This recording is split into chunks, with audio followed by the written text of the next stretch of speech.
Alright, testing 1 2, testing 1 2.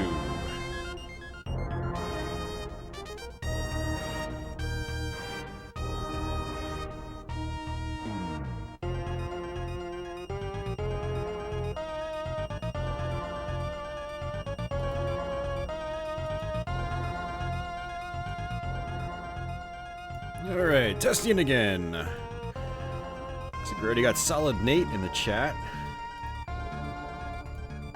This is a super surprise stream. Very, very last minute. But we're gonna do it anyway.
Alright guys, welcome back to another stream. This is another Saturday stream.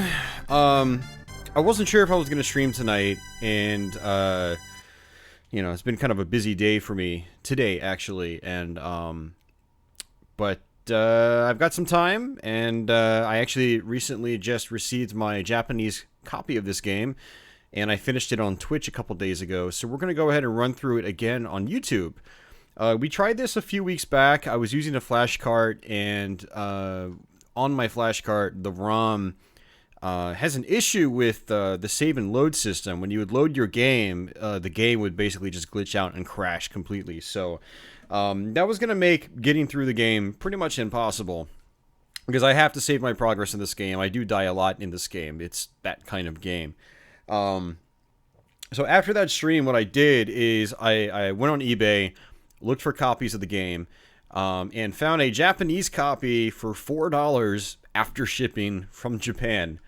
I figured, hey, the battery's probably dead, whatever, but we'll still just play straight through the game in one sitting. Lo and behold, the battery still works too, so I actually feel kind of bad for the Japanese seller. They probably lost money on that sale, but apparently it's common for this game. There were a bunch of Japanese copies on eBay as I do this video for about the same price. So if you're interested in playing the Super Nintendo version, this is a good way to do it. If you're already familiar with the game, especially, you can just go with the Japanese version. What's cool about Ys 3 on Super Nintendo specifically is that Even the North American version is actually pretty common. I think you can get a cart-only version for like 10 or 15 bucks. So if any of you guys like what you have seen with these East 3 versions that I've been doing, I did the Mega Drive version, I did the Famicom version, and now the Super Nintendo version. This is a great way to play the game. So yeah, we're going to go ahead and jump into the old Patreon thanks and all that good stuff before we start off here. So thanks guys for your continued patronage as always. If you're interested in supporting my show through Patreon, the links are in the description box as always. And likewise, thanks to all the recent live stream super chat donors and the current channel members subscribing to my channel each month. So thank you guys for your support. So let's go ahead and just hit start. If you fire this game up for the first time and it doesn't have any saves, it'll actually throw you right into the intro and then right into the main game. But if you do have save files active on the cart, the continue option will come up. The start and continue options will come up, which is kind of neat. So let's go ahead and just hit start, and we'll just let the intro roll out. One thing I really like about this version of the game is the intro. It's pretty cool. I think this intro is a big improvement over the Sega Genesis version. There are things about each version that are better than others.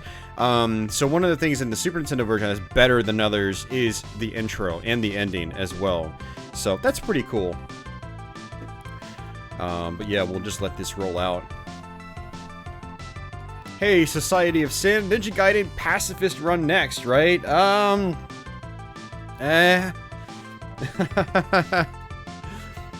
Probably not. Probably not.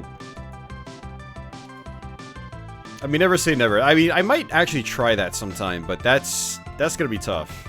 Really, really, really tough. But yeah, I forgot. We are playing the Japanese version of the game, so there isn't going to be any text. We're just going to be skipping through all the story and stuff like that. I'm mainly just letting this roll out so you can see, you know, the artwork and animations and stuff like that, and how the intro is presented. But yeah, East 3 is really interesting because every version seems to have things that are like good about it and things that are bad about it. And the Super Nintendo version actually really starts off on a high note. Like, the intro is really solid. You know, the graphics are a lot more colorful than other versions, so I think it's the best looking version of you know, the original conversions. But it's got some, like, you know, hit detection problems. It's got, I don't think the music sounds as good as the Genesis version. Like, a lot of the tunes in this game are, they're not very weighty, if you know what I mean. Very high-pitched. And so, like, the tunes aren't as appealing to me as they are in, say, the PC Engine CD version or the Sega Genesis or Mega Drive version. But you'll see some of the other differences as we go on through this game. Hey, Tony, and hey, Mark. Welcome back, guys. Welcome to the stream. I predict this playthrough would take us about 3 to 4 hours to get through. Maybe 2.5 like the Famicom version, but I'm thinking probably 3 to 4 hours. Although, I did run through this on Twitch the other night, from start to finish, in one sitting, and I want to say that took us like 3.5 to 4 hours, and, so it might actually take us a little bit, it might take us a little less time overall today. We'll see. But yeah, if you guys are interested in checking out the old stream archives from the other versions of this game, I do have links to those in the description box below. So, you know, again, recently I did the Sega Genesis and Mega Drive version and the Famicom version. So now we've got the Super Famicom version, or Super Nintendo version. And then, good news, my Turbo Duo has been repaired. I got the notification from the guy today. I just paid him for it. He's going to ship it out this week. And so shortly we will also do the PC Engine Duo version as well. So we'll have like the 4 main console versions of this game done. Oh yeah, I bought the PlayStation 2 Japanese remake as well of this. So we'll probably do that in the near future. You guys are probably east out at the moment. I apologize for that, but I'm kind of on a roll. I might just run with it, you know, might as well just run with it. So Yeah, I actually ordered the Japanese PS2 version the other night. Although I'm a little disappointed the price went up since I last checked it. When I checked it on my Genesis stream about a month ago, it was like 25 bucks for a copy. Now it's $40 for a copy. So I don't know if my stream drove sales of that game, but we were kind of like... we were kind of floored by like the footage of what we saw in that version, so... I don't know if some of you guys went out and bought that after we talked about it, but if you did, I'm disappointed in you. Because it ended up resulting in my copy costing $15 more than it should have. But yeah, we are going to get that in the mail probably next week. I ordered it from a US seller. And so yeah, that'll be fun. I can't wait to go through the PS2 remake. It looks awesome. Isaiah says, keep the East up. School field trip music. Okay, so now we're basically into the main game. You've got all this exposition you have to sit through. And so now what we're gonna do is just buy stuff. So we're gonna buy an herb here, which costs 100 bucks. It's the second one here. The bottom option is basically okay. Top option makes you exit out. So the thing about this game is, like, you know, it's not a very complex game. If you've played the English versions, you'll know exactly what to do. So like, this is sword, armor, shield, or shield or armor. I don't know which one is which, but we have to buy the weakest one of all of them anyway. So you just go one by one. Click the first option, it's 200 gold, and now we bought it. And that's it. So now we can actually equip. You just pull up the menu here. You press select to bring up your menu. Pressing start actually pauses the game. You have an actual pause. So we're going to go ahead and save it. We're going to use this top slot for the whole playthrough.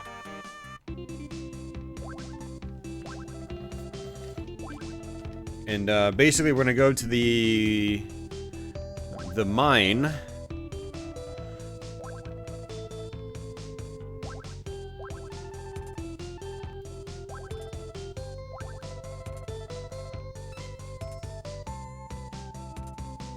Yeah, one thing I like about this version of the game is the character sprites. They have a tiny bit of extra detail to them compared to other versions of the game. So the colors pop a little bit more. Characters look a little bit better shaded in this version. Same with a lot of the backgrounds and whatnot. So that's nice.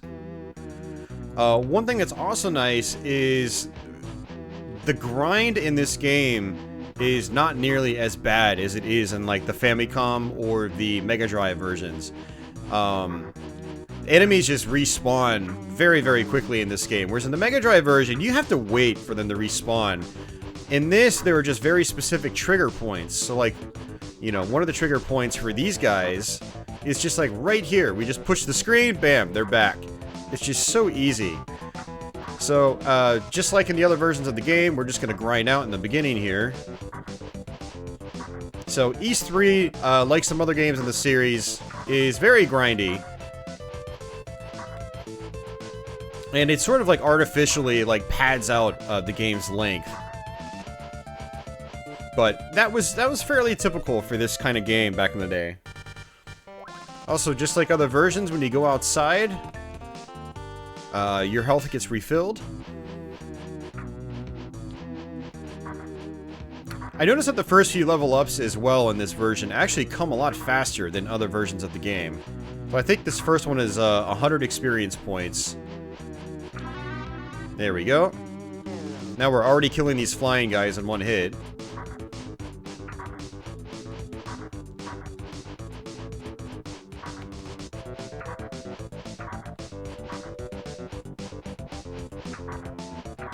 I play a lot of good games a lot.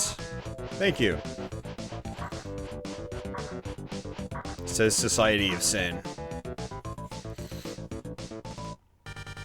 I hope you enjoy the good games a lot.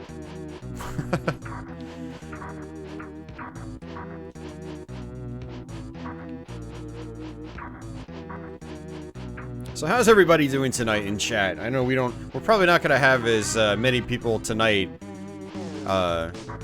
as we have on other streams. But how's everybody doing that's out there right now?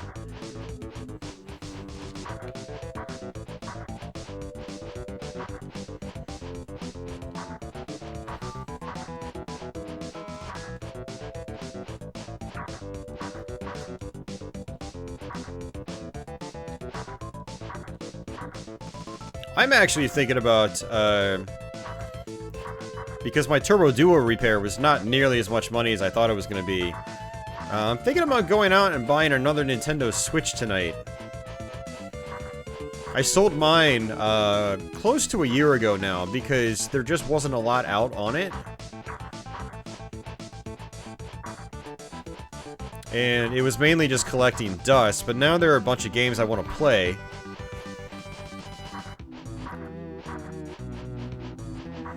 And I also want to get all my downloads back, because I had a lot of downloads for it. And there are a lot of other more recent download releases as well that I want to pick up. So after this stream's over, I'm thinking about running to Walmart and grabbing one, assuming they have them in stock. They had them in stock earlier this week. Cyber Demon Empress, not bad. Thanks for asking. Thanks for responding. But yeah, my Turbo Duo repair was only like $80 after shipping. Apparently, the guy that modded it previously just did a really bad job. My disk drive read issues were apparently due to a bad installation on the capacitors. So I had an old friend replace the capacitors a couple years ago. But my discs still refused to read most of the time. Sometimes they would read, but most of the time they would not read. I replaced the disk drive lens, and I figured I had to replace the adjust the potentiometers on the system to basically, adjust and align the laser. Well, it turns out that's not really what was needed, because adjusting the pots didn't fix my disk read problems. So the guy found out that, the new guy I sent it to found out that the previous guy that did the cap kit job just didn't do a great job. And because of that, I was having disk read issues. But the previous guy also messed up the RGB mod that I had him do. So the new guy I sent it to fixed that. He also did some other stuff to it. And, tightened up some stuff inside the unit, and so we're gonna be good to go. We're gonna be doing some PC Engine Duo stuff here very soon. I can't wait to play more of that, man. Like, it's been a few years since I've been able to put a lot of time into Duo, like PC Engine CD and Super CD games. So that's gonna be awesome. I have a copy of Dracula X Rondo of Blood here, so we're gonna try to do another Let's Play for that in October. Either that or we'll just do a live stream. I'm not sure which one I'm gonna do. But yeah, it's good stuff. So, but that didn't cost me nearly as much as I thought it was going to. And the reason it didn't cost me as much is he said that none of the parts required replacing. They just needed to be some of them needed to be resoldered or soldered correctly, and some parts needed to be moved around and adjusted. So he basically just charged me labor. So I didn't have to pay for any parts. So it was basically an hour, a couple hours worth of labor plus, the shipping back. So I think 1,000 experience points is our next level up. After that, we'll push forward. What games caught my interest on the Switch? Well, I mean, I sold my Switch before something like the big releases came out that I was looking forward to. So Mario Odyssey is one I'd like to eventually get. Xenoblade Chronicles 2 is another one I want to get. Then there are some other games, more indie-styled releases, The Messenger just came out and looks like a really cool game. Apparently right now that's only on PC and Switch, and that's the kind of game I'd rather play on a console, so... I also still have a copy of Binding of Isaac Afterbirth, which I got with my Switch last year, my first Switch that I sold. I kept the game because it was the first run that had the alternate box art. And I was like, well, that could become kind of uncommon in the future. So I held on to it. Plus, it was a great game. I knew I was going to rebuy it in the future anyway, whenever I got another Switch. And I'm also thinking about doing a Binding of Isaac stream session in October. Because it's kind of like, it's a spooky game, spooky themed game. So that would make a really good October stream. Okay, let's go ahead and push on. Mark is recovering from an ugly hangover. I'm a tad, I don't want to say I'm hungover, but my neck and head is definitely sore. I did have some Bud Light last night. Not very good beer, but I was looking to drink a little bit because a friend brought some pinball machines over yesterday. So I have a few pinball machines in here again, on loan. And, you know, they were pretty dirty and I wanted to clean them up, and I always like, you know, cleaning up pinball machines and drinking beer with it. So I grabbed a case of Bud Light, just like 8 16-ounce cans, and I drank all of them. And normally I drink a lot more than that, but even that, maybe it's because I haven't had light beer like that in a while, but my head was really sore when I woke up. Maybe I'm just not used to it. You know, I'm drinking too much Steel Reserve lately.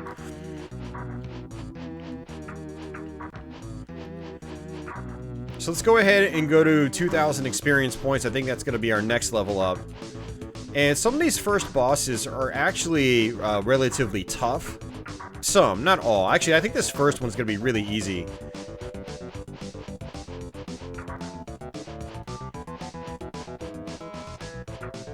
But yeah, I'm kind of debating what I'm going to do when I go to Walmart. If I'm going to go buy a second dock with it, or if I'm just going to wait and do that later. Because having a second dock will be easier when it comes to hooking it up in my game room. And I might not actually buy any games with it right now. I might just get the system because, again, I still have Binding of Isaac. I already have my Pro Controller from last year. I already have a carrying case. I've got a lot of downloads that I can just re-download and play.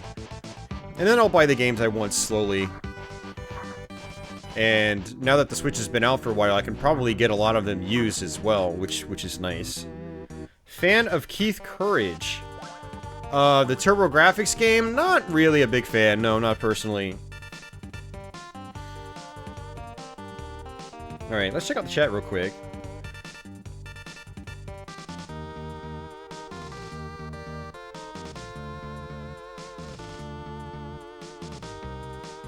Yeah, Octopath Traveler does look cool. I'm not sure if I'd get it right away, because I don't have a lot of time for RPGs, but... of course, there's also Xenoblade Chronicles 2, which I want to play. Jules wants a beer. Hey, Amadeus! Welcome back, dude. Hope you're having a good weekend. That's right, this is a holiday weekend in North America. Or, not North America, but the United States specifically. And I actually have to work the holiday on Monday. So I had to do two 12-hour shifts back-to-back because of that. So Sunday and Monday I'm doing 12-hour shifts at work. And then I will work a normal 10-hour shift on Tuesday. But because I work the holiday on Monday, I'll get Wednesday off. And so I'll have a 4-day weekend next weekend. That'll be nice. So we actually got the power ring. Down in the bottom left room, you get the power ring. And this makes you more powerful.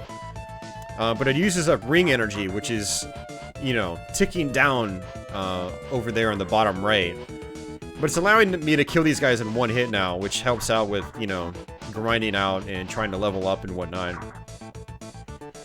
So we're gonna just try to, you know, level up here about as quickly as we can. But we're gonna have to go talk to a guy. And then we're gonna come back. We'll probably go back outside to refill our health.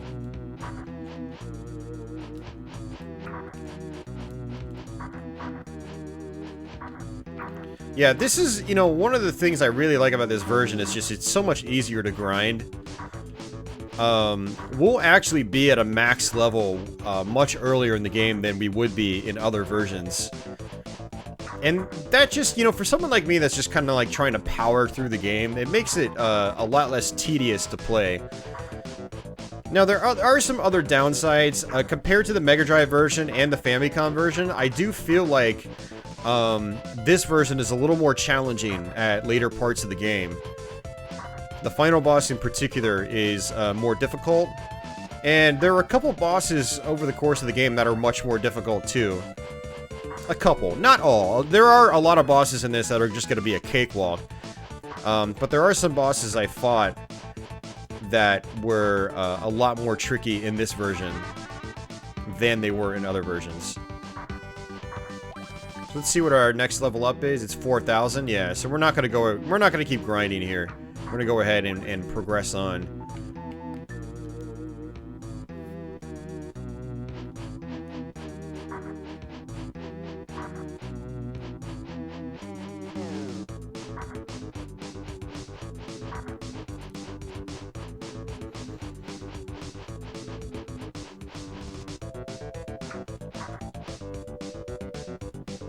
I'm not too worried about taking hits here because we have to talk to this guy and then we have to work our way back.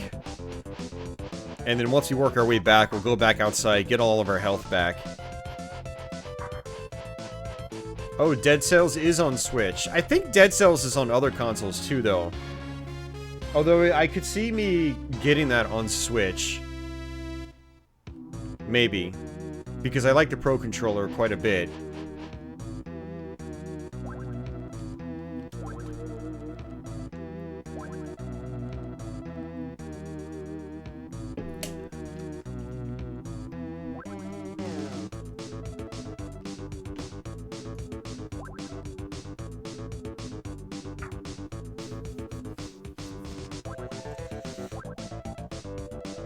Alright, so this guy gives us a key, which unlocks the storage area in the top right of the mine.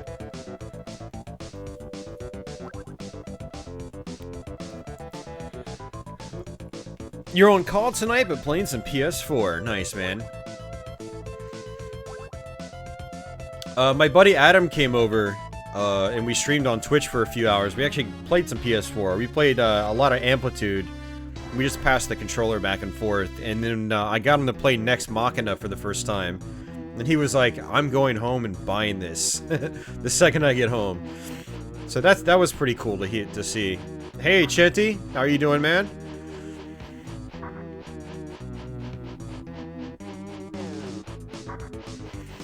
Yeah, I'm not going to play Bloodborne in October, though, Wayne. I don't think I'm going to have the time for it.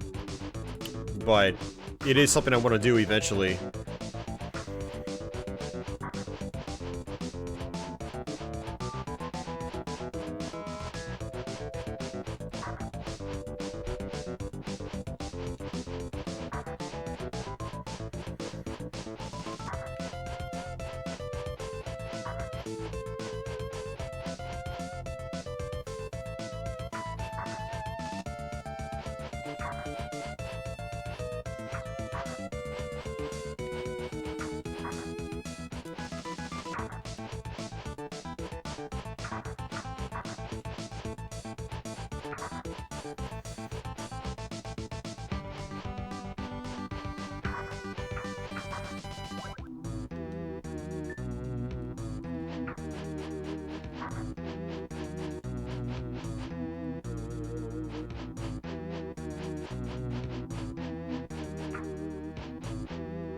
Nice, Amadeus.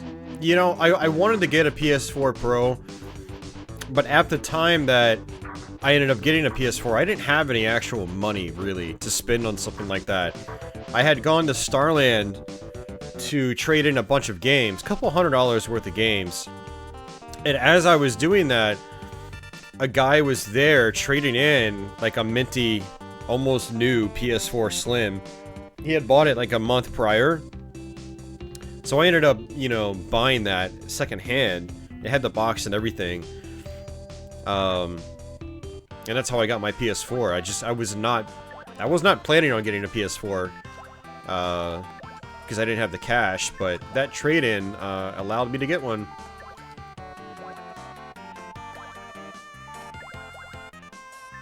Yeah, that's 6,000. Wait, did I say 6,000? Ugh. Ugh. Alright, we're gonna come back over here and get, not another herb, because I didn't use one, but we're gonna... This lady will recharge your ring for $100 bucks. That's what you're...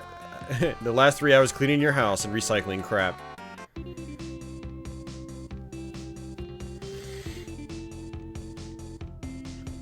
Alright, let's go ahead and equip our armor. There we go. And let's go ahead and save it. Yeah, no, the PS4 is a great system. I'm glad I have one. You know, I didn't really have a PS3 until after this generation started.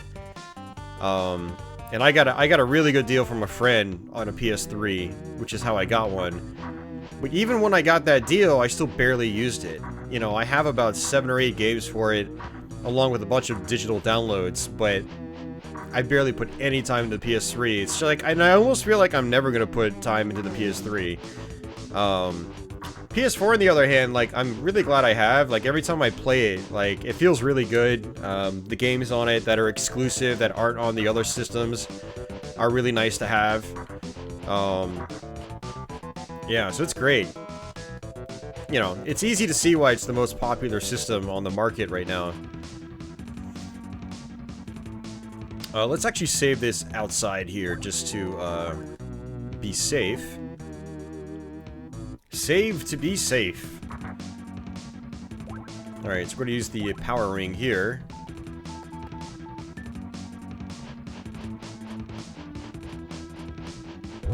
Yeah, so this first boss is kind of a cakewalk, but the second boss is a lot trickier.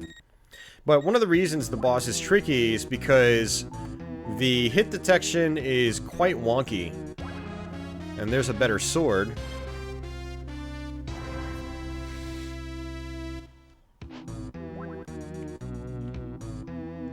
Yeah, I want to say the PS4 Pro is almost the same size as an original PS4. Whereas I have the PS4 Slim. So it almost looks like it's, you know, almost half the size. At least height-wise. If you have it laying down, it's a lot thinner. But yeah,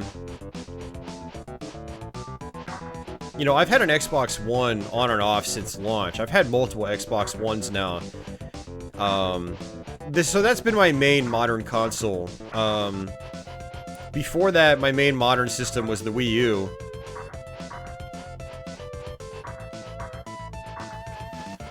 And then before that, it was the 360. But once the, you know, once Xbox One and PS4 came out, and I got back into the Xbox ecosystem, that pretty much just, like, became my primary system. And it's been my primary system, you know, ever since about 2013 or so. We're actually going to come back to where this guy was that gave us a key, and that's going to take us to another boss fight.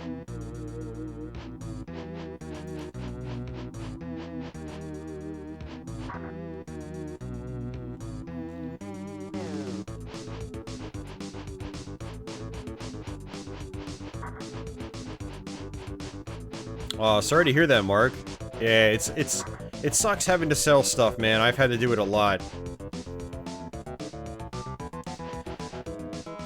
Oops. Yeah, one of the things you can do in this version is actually jump up to the next screen. You can't do that in the Genesis version.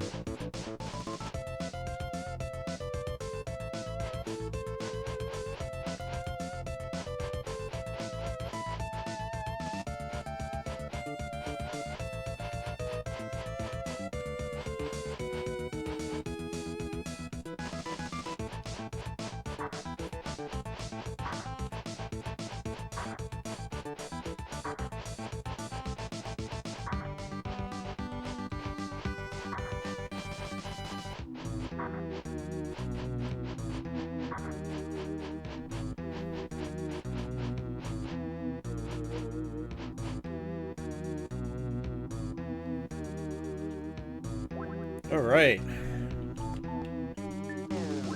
So this is our next boss fight. This one actually requires a little bit of work. So Paltrow says, I bought a PS4 Slim last year along with Persona 5. It was the only game I owned for it until I bought Bloodborne last night on the cheap. Yeah, Bloodborne is cheap. I think it's like 20 bucks brand new now, and you can get it a lot cheaper used. So this guy was shoot lightning out. And so you kind of want to get in, wait for him to do the lightning attack, jump over like this. We're going to use our herb. We're probably going to have to do this fight again, actually.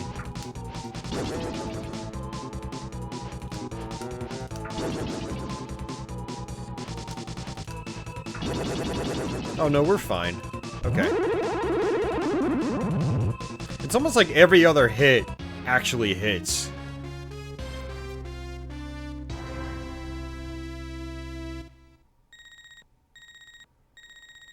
Yeah, the Jaguar stuff at least will get you good cash, but still, like, if you ever want to play it again in the future, you know, the prices are just gonna go up, and so at this point in time, you can probably safely say you'll never own a Jaguar again, even if you want to own one again, because the prices are gonna become so absurd. The prices already are pretty absurd right now if you have, like, if you want a complete system, like, in box and everything. And I think the prices are just gonna get even more absurd as, you know, time goes on.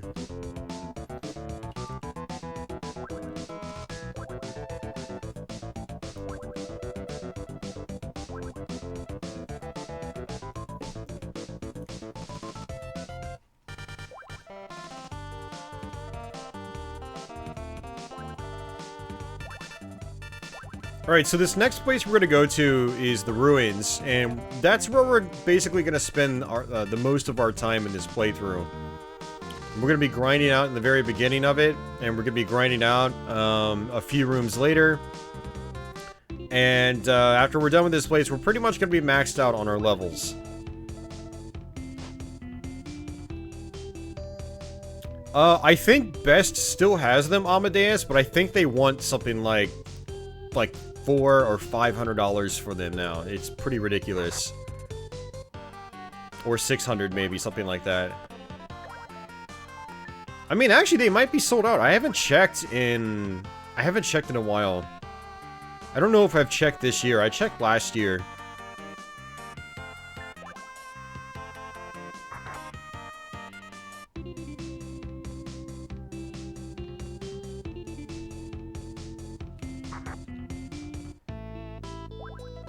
So this lady will actually give us a shield ring, which allows us to take less damage, which is actually going to come in, you know, pretty handy in this next place, because a lot of enemies here are going to do a lot of damage to us. Oh yeah, selling games to GameStop is a ripoff, man. I never take games to them. You know, I do trade stuff into East Starland, but I don't really ever get cash for this stuff. You know.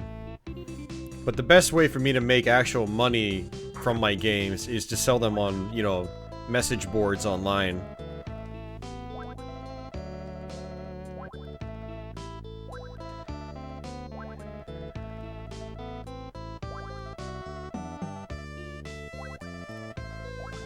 Yeah, I'm really glad I bought my Jaguar new in box when I did. A lot of people kind of scoffed at me for the price I paid. But I'm like, guys, you know, they're getting uncommon. The prices are only going up. Hey, James! Thank you for the super chat, dude. Hope you're doing well tonight. But yeah, mine was like $260 after shipping. Brand new in box. Back in, 2013 or so? Maybe it was 2014. I don't remember. And now they're like 600. So, I mean, it's only been a few years. It hasn't even been that long. That's the crazy thing about it. So yeah, I'm really glad I got mine for just a couple $100. Remember, it wasn't a used console. It was brand new. So the box is in excellent condition. System's still in great shape.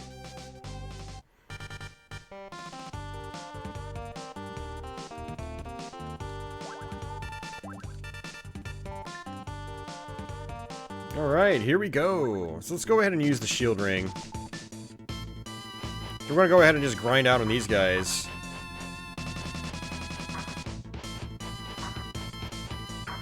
Remember, 4,000 experience points is our next level up.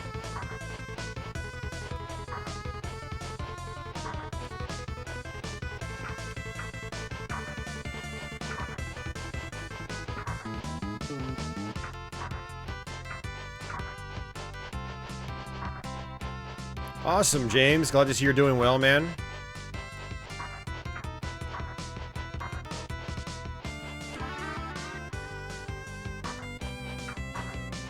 I saw your comments on Patreon as well earlier, so thanks for that.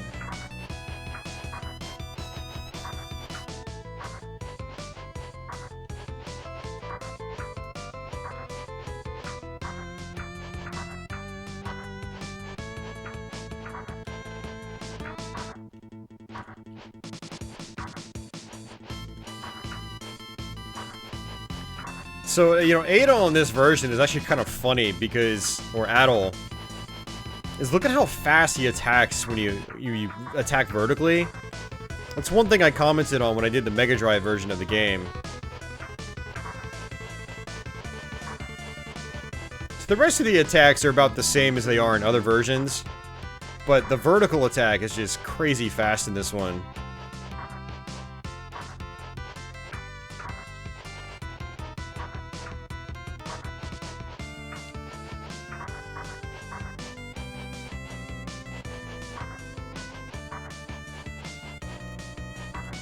Alright, I need to get out of here, because we don't have the shield ring anymore. Oh my god! Why did I do that? I have to do that all over again. I knew I shouldn't have gone back to attack that guy. I knew something bad was gonna happen. So we have to do that all over again.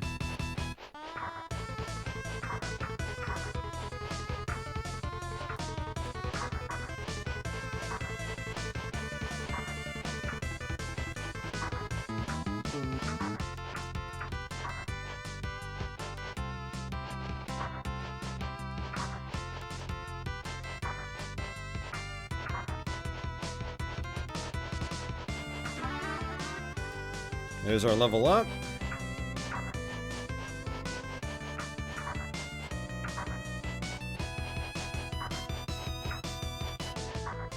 I mean, it's not like this is hard or anything. It's just time consuming.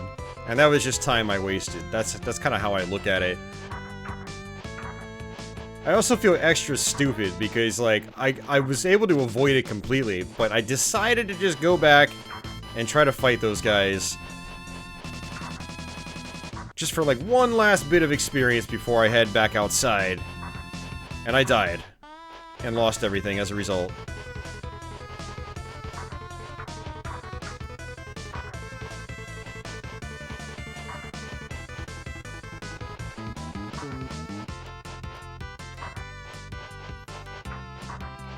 Hey, Mark!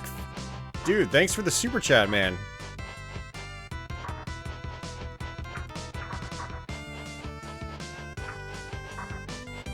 Alright, let's get out of here. I did, Wayne. I did.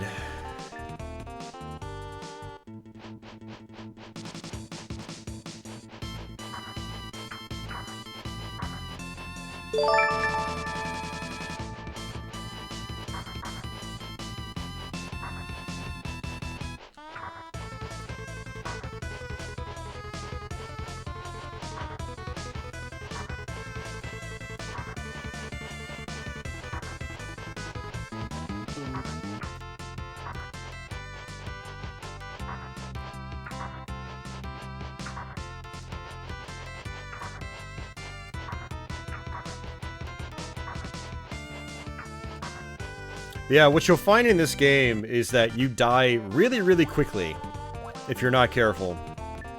Especially later on in the game. That's one of the things that's actually kind of frustrating about this game. I mean, you could argue it's frustrating like that in the same way in other versions of it, but it almost feels like the whole issue is exemplified in this version.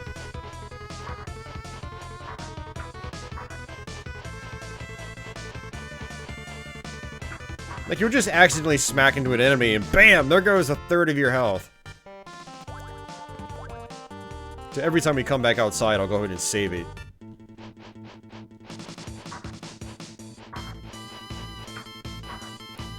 But this part in particular is where, you know, I really start noticing, like, the hitboxes being really wonky.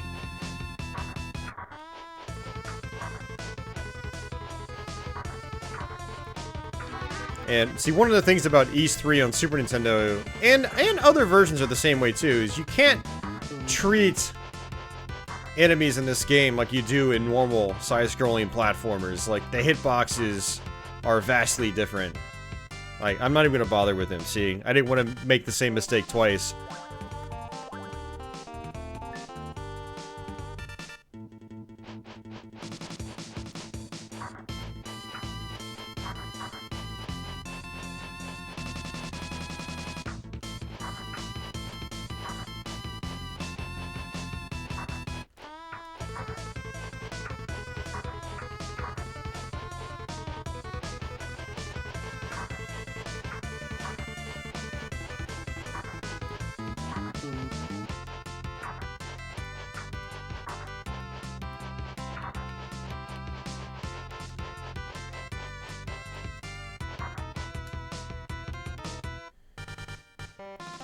Yep, so just rinse and repeat.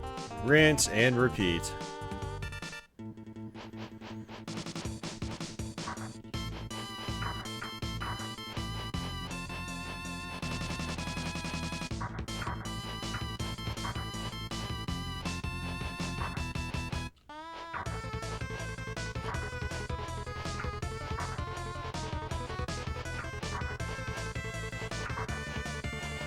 So one thing I'll probably do is I'll go back outside and try to get the, I think it's, is it the broad? I think it's the broadsword in the other versions of the game.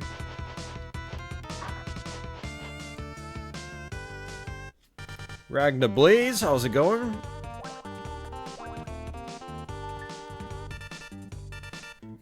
But it looks like each enemy is giving us about 10 gold.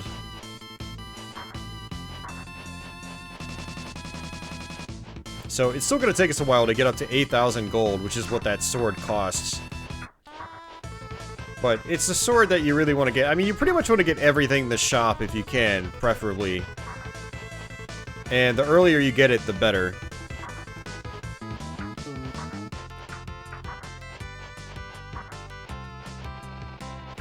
And the next section we're going to grind out at is a very, very easy way to get gold. And you'll see exactly why in just a few moments. Alright, let's get out of here. Love my Mega Man videos, hell yeah! Well, I'm glad you enjoyed them. We're gonna have to do some more Mega Man. Oh, well actually, there might be a Mega Man video posted tomorrow on YouTube. I totally forgot I just did an updated Mega Man 2 Let's Play. I posted it on Patreon last week, and it's gonna be posted tomorrow on YouTube publicly for everybody else. By the way, Patreon backers, I did post next week's Let's Play today. Usually I post it on Sundays, but I posted it today. So that's over there on Patreon now. If you guys get bored later and you want something else to watch.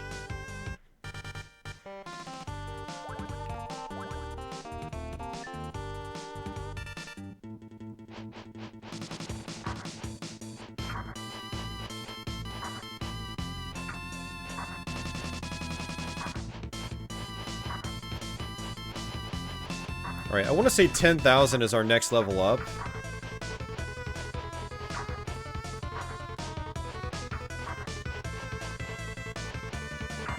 And you could probably see how tedious this game can get. And this goes for all versions of the game.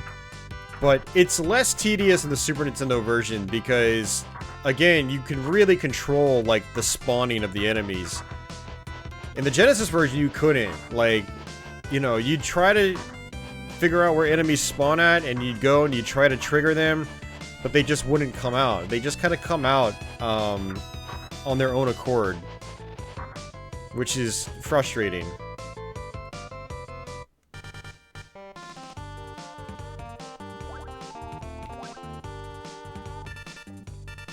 Hey, thanks Amadeus. I appreciate it, man.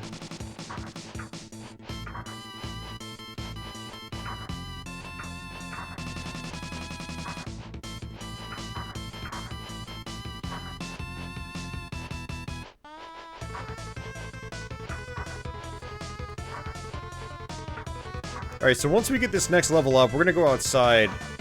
Because after we hit 10,000, I think it's either gonna be 15,000 is the next, or 20,000 is the next.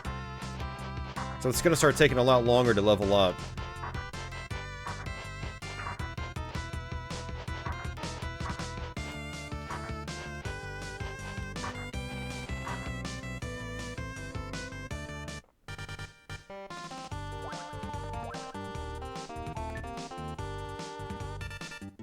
Hey, no problems, James. I didn't even know you were gone.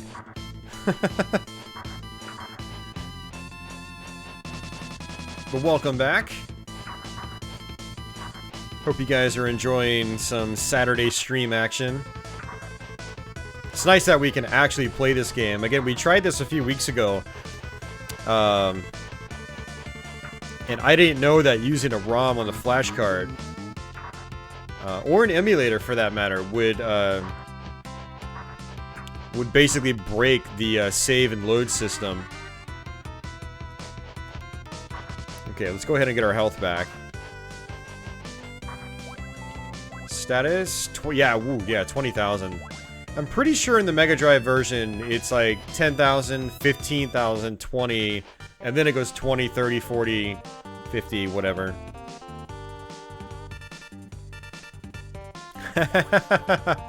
The Castlevania videos, hell yeah. There are gonna be more Castlevania videos coming soon.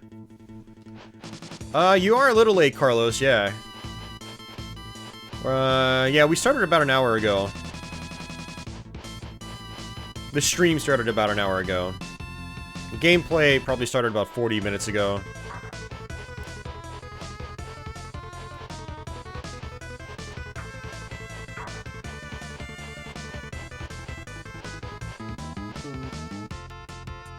Recore on Xbox. I have Recore on Xbox, yeah. I haven't put a lot of time into it, but what I've played so far, I do like. So we're basically just gonna grind out here until we're maxed out. So, feel free to talk.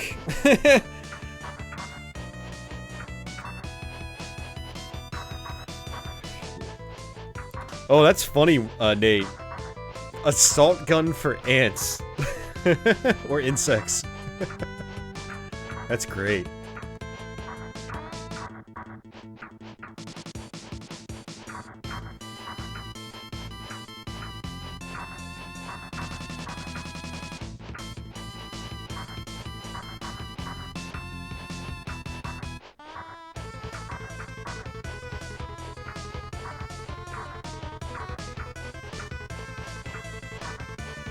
The shield ring is actually really good. I almost feel like a lot of the game was designed around the shield ring. Because it significantly drops the amount of damage that you take.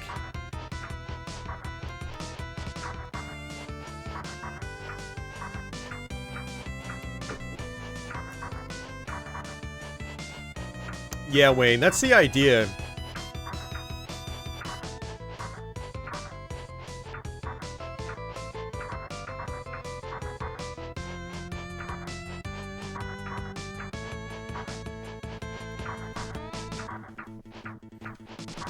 Yeah, I need to try Recore again, because I have the Xbox One X, and since I bought Recore, like, around I think the week it came out, and that's when I last played it. And it's gotten a lot of patches since, and now it's got Xbox One X support.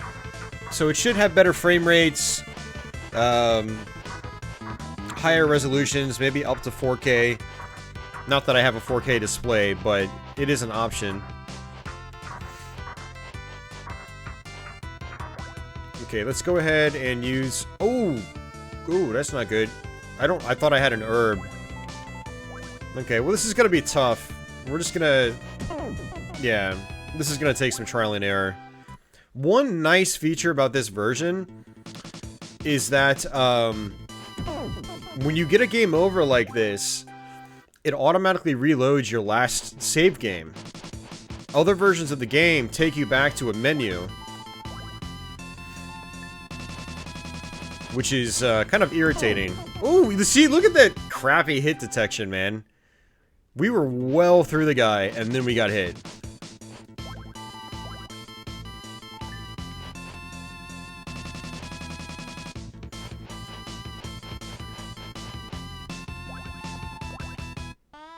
I'm basically save scumming at this point. Woo! There we go.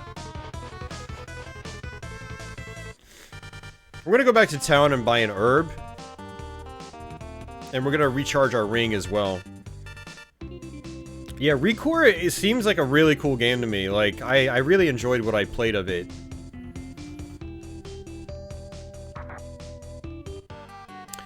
No harbs, Carlos.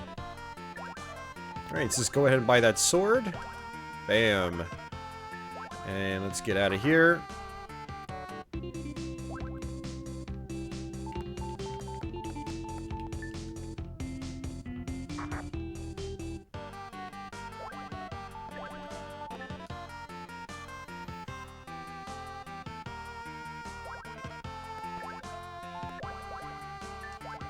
Oops.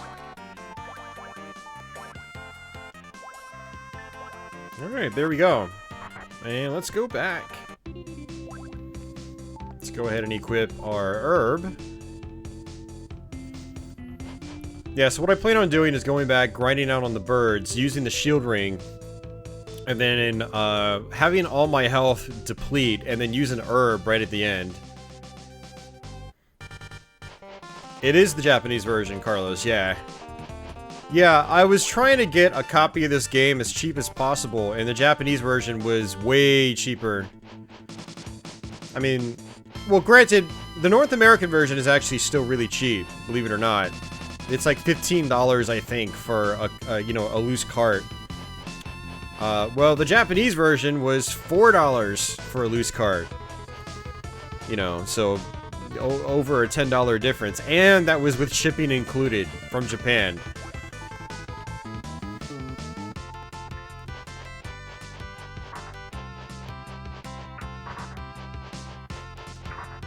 And the battery still works too, which is crazy to me.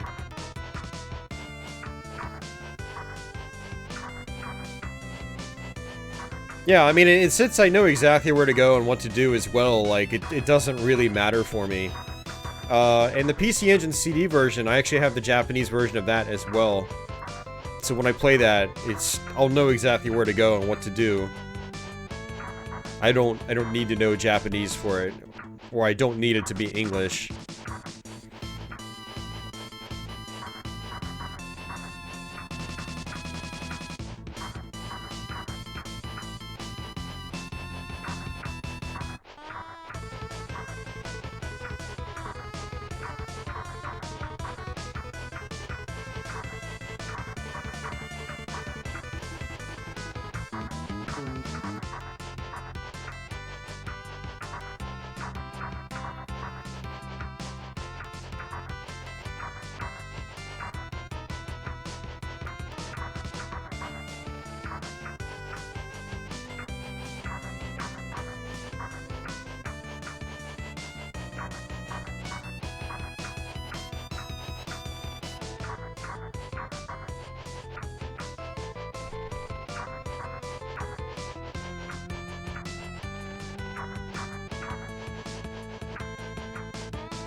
It is more intense, Carlos, yeah.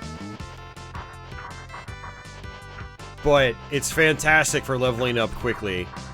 And I mentioned this when I played the other versions, that there are parts in the Super Nintendo version you can just sit still and just grind infinitely for free, basically. Whereas in other versions, like, you really gotta work at it, and it takes a lot longer to level up in those versions. One of my complaints with the Genesis version in particular is how much more padded out the experience is, because of the slow grind. Yeah, well, what we did is I bought a Japanese cartridge. So we're not using a ROM anymore. But yeah, I found out that the way Ys 3 handles saving and loading is kind of odd, and if you run it in an emulator or on a flash card, the save load system is basically broken. So we've got an actual cartridge here with a working battery and everything. Ah, we're so close to leveling up.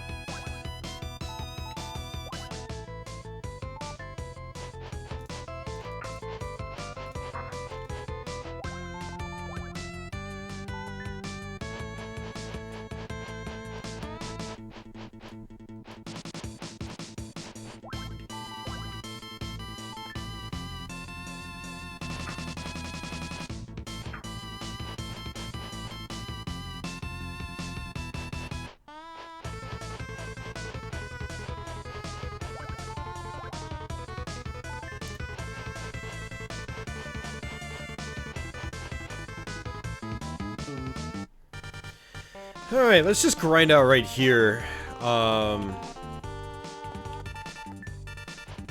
Just to get our next level up.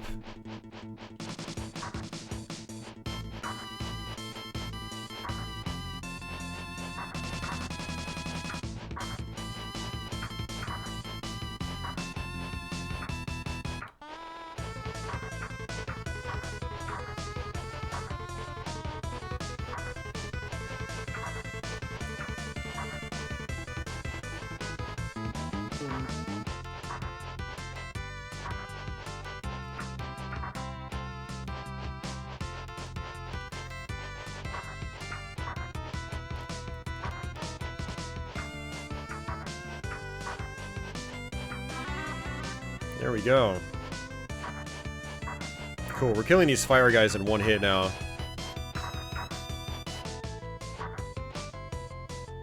Alright, trying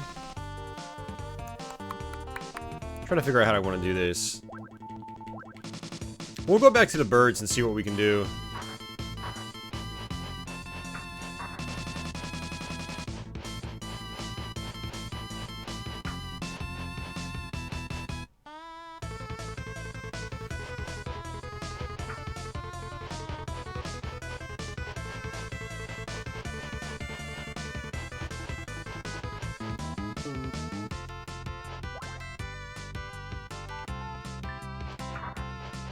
Yep, we're killing them in one hit now. So this will go even faster now.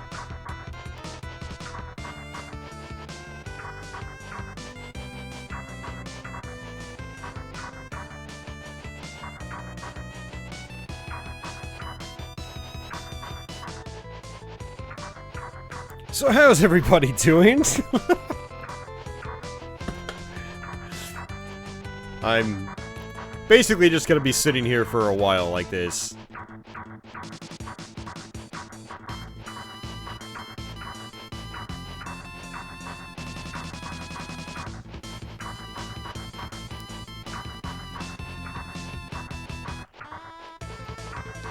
Ugh, man.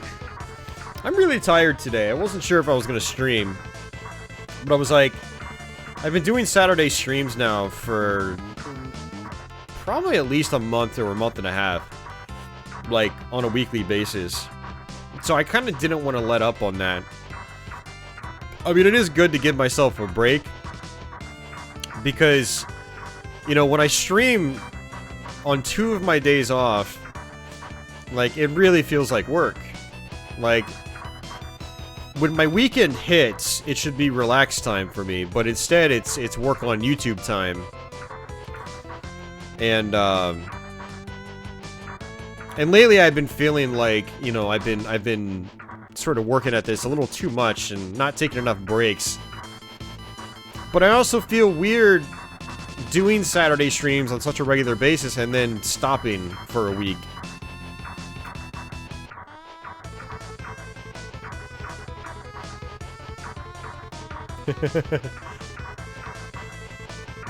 Like moths to a flame. Okay. Let's go ahead and go back outside.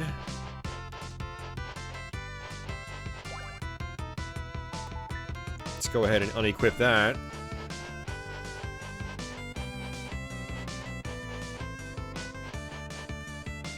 I'm doing okay, James.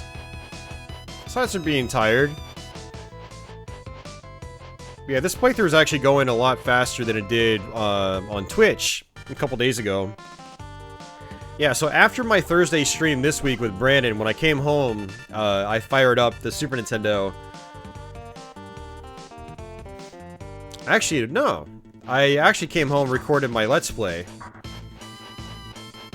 The one I posted on Patreon today. And then after that, while the video was rendering, I fired up East 3 on Super Nintendo and played all the way through it on Twitch.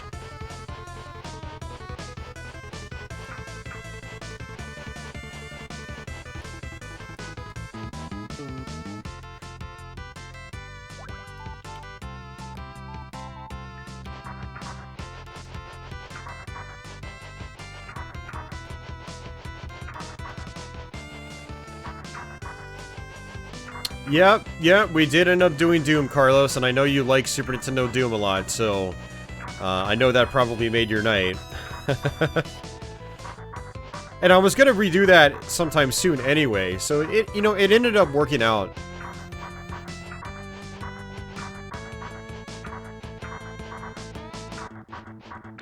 There it is, level up.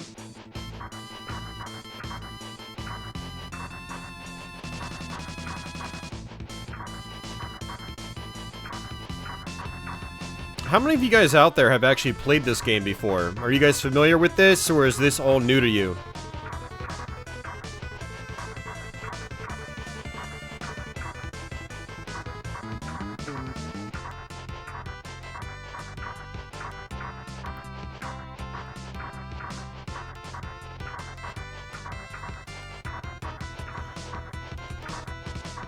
When is he coming again? It's whenever he wants, really. But, you know, Brandon's busy, so who knows? Whenever he approaches me again to stream, he is more than welcome.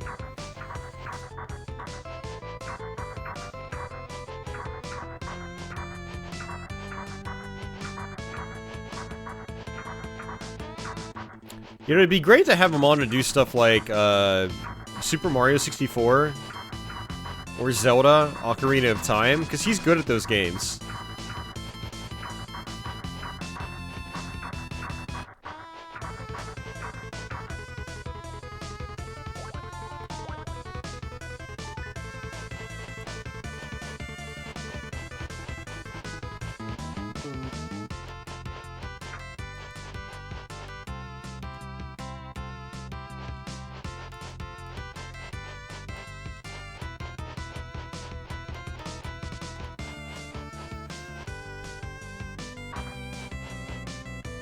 Never played an East game. Seems pretty interesting. Yeah, no, they're actually...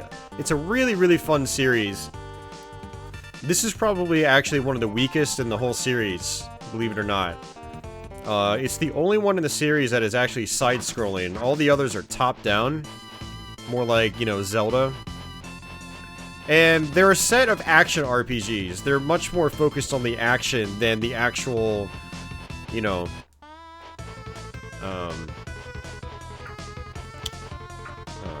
role-playing, stat-building. Grinding is a part of it, kind of like we're doing right now.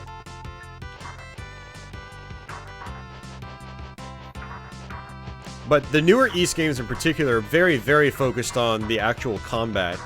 The newer East games have much more intricate combat systems, and they're a lot faster paced and just a lot more fun overall.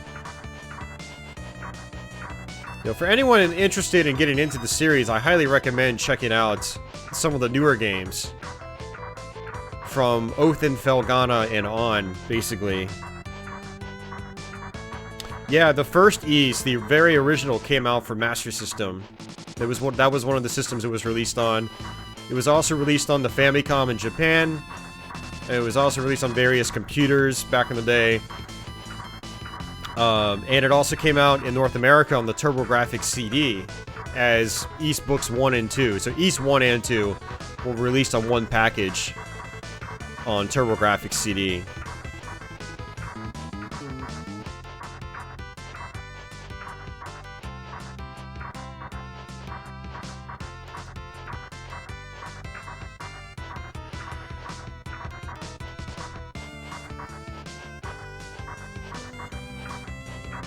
Another level coming right up.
My thumb getting tired? No, it's just, this game has, auto attack.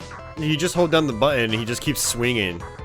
So all I'm doing is just holding down the Y button.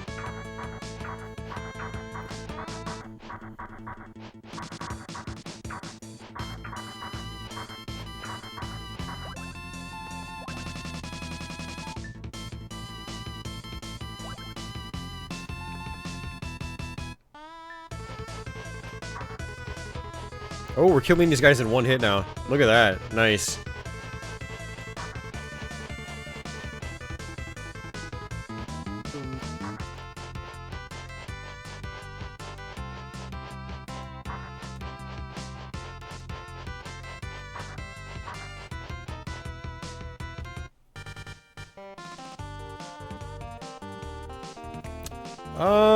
Let's go ahead and go back to town.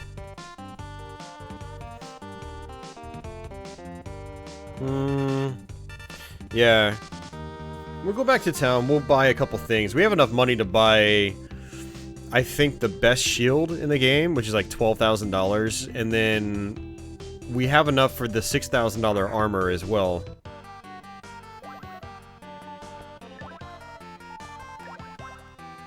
Oh, 10,000. Okay. And 12,000 is... Wow, so we've got... Not the best armor in the game, but it's like the second best shield, second best armor.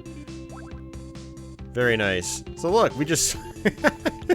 we just pretty much bypassed the next 3 pieces of armor and shield that we would supposed to get. Normally supposed to get throughout the playthrough. Let's recharge our ring.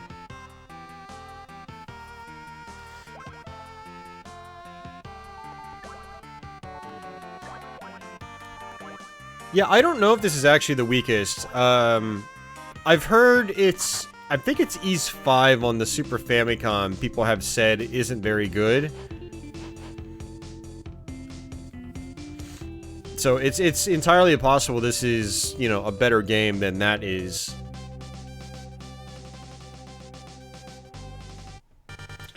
But, you know, the thing about this game is that it's got a fantastic soundtrack, it's got some good graphics, or I think it's got some appealing graphics. I like the visual style in this game. So, it's got, it's got some positive things to it that make it relatively endearing. Hey, Boston Burf! Welcome to the stream, dude. Hope you're doing well tonight.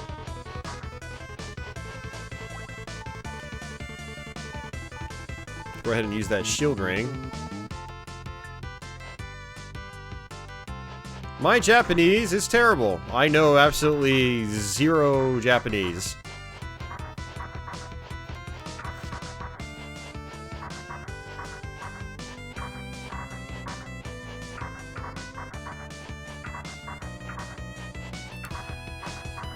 So we're gonna go ahead and just level up completely until we max out.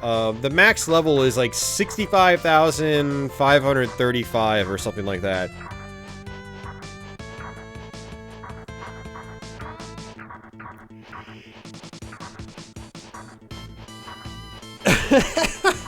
Good enough to navigate menus? No, I just know exactly what the menus are from playing the other versions of the game. Gotta work soon, so meh. That sucks, man. Hey, I'll be right there with you, man. Tomorrow night, 12 hours, and then Monday night, 12 hours.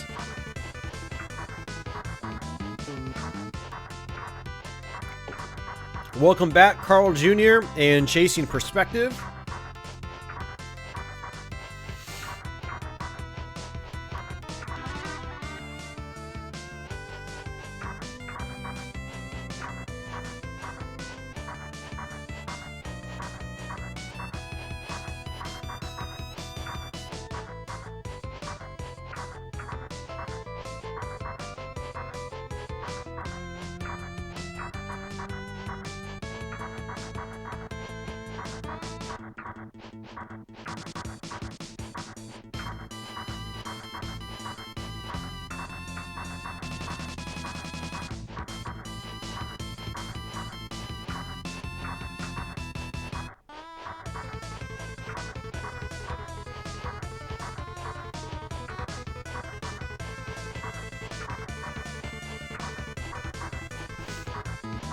Now, one thing that's actually really interesting about this version of the game is the fairy necklace you can buy that costs $50,000. It's almost useless in this game. So in other versions of the game, both the Famicom and Genesis version, it refills all of your health upon death. So you can die and get all your life back. You basically just get revived. It doesn't do that in this version of the game. What it does is you get more experience per enemy. But by the time you buy it, by the time you've got the money to buy it, you're already maxed out on experience. So there's no reason to buy it, unless you're just trying to 100% the game. So it's really aggravating. It makes the final boss a little bit more challenging than other versions, because you don't have that free extra bar of health to work with.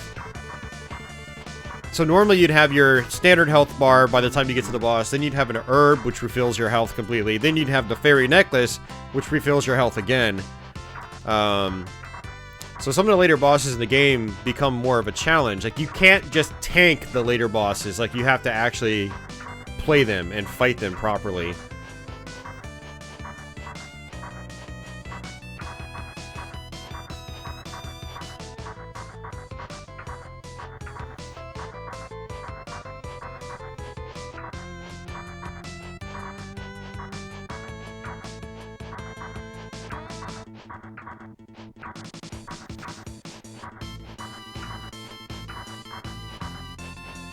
Okay, so let's go ahead and, for one, save it, just in case. But also, we're going to go ahead and equip our herb and use it.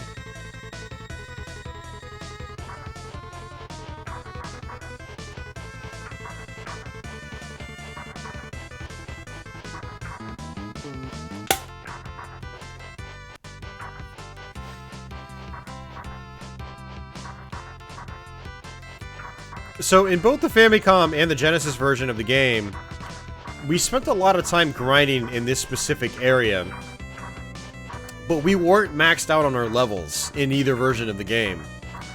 Now we're basically maxed out. And we're not going to have to grind it all for the rest of the game now. I have no need for really anything else in the shops, so I don't have to worry about grinding for money. I'm not trying to get all the armor in the game because they're pretty much useless to us right now.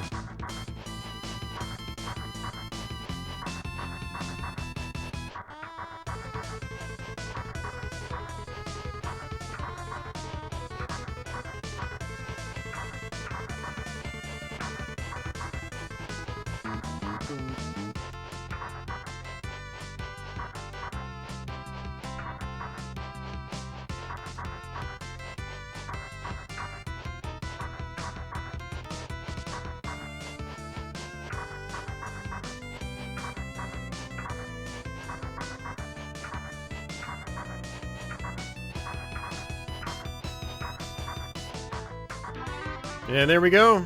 We are maxed out.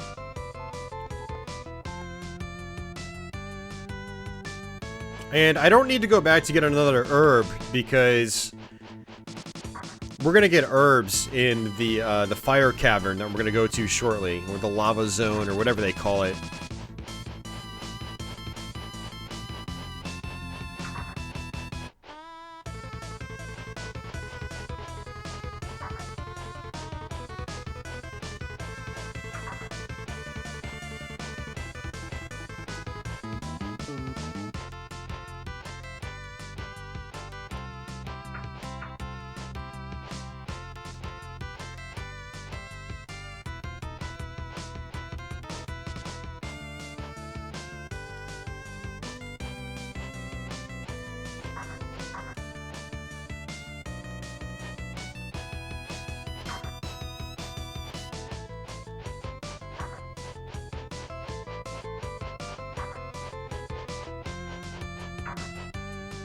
I believe coming down here gives us a treasure chest. There we go. So that's a shield we don't need, since we already bought a better shield.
Alright.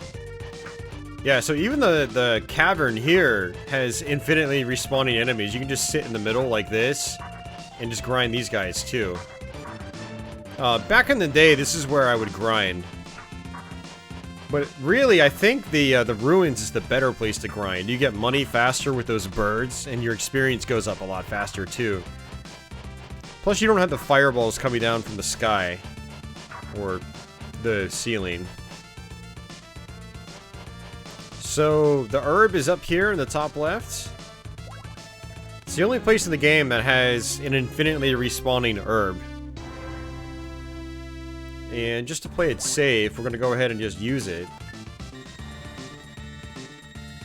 And then grab another one.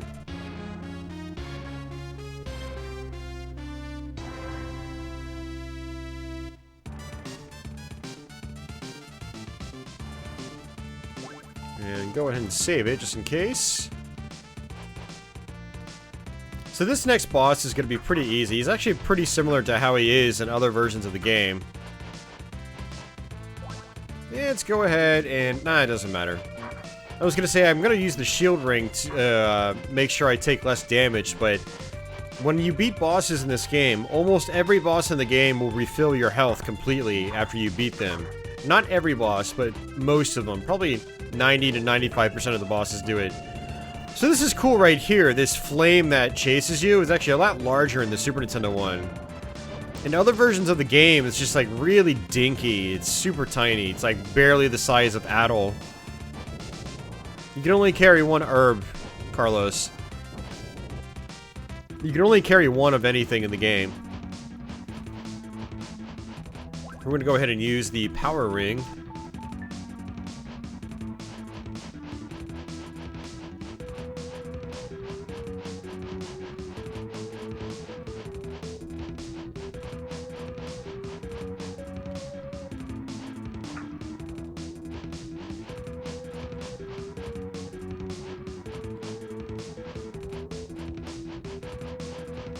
There's also slowdown in the game, too.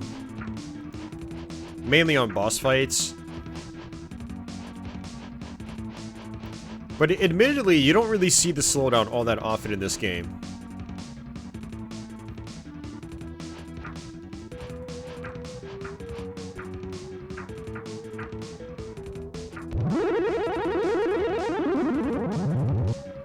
I don't think this guy is intended to be fought at max level. And same for like the next couple of bosses in the game. Once we get to Valestein Castle though, you know, I think the designers basically assumed you'd be maxed out by then, so... And we can just actually duck, like this. But easier said than done once you start getting on top of the little ridges and hills and whatnot.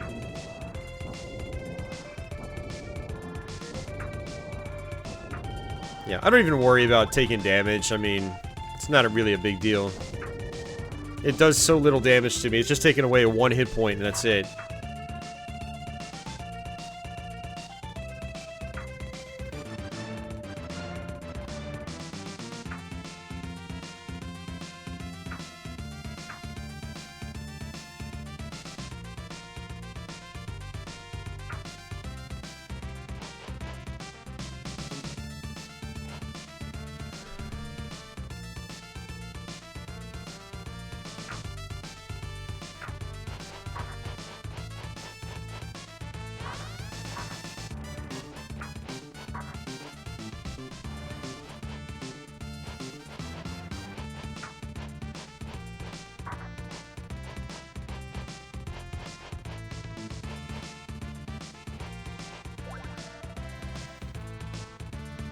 Yeah, so the item you get from the boss will turn this to stone.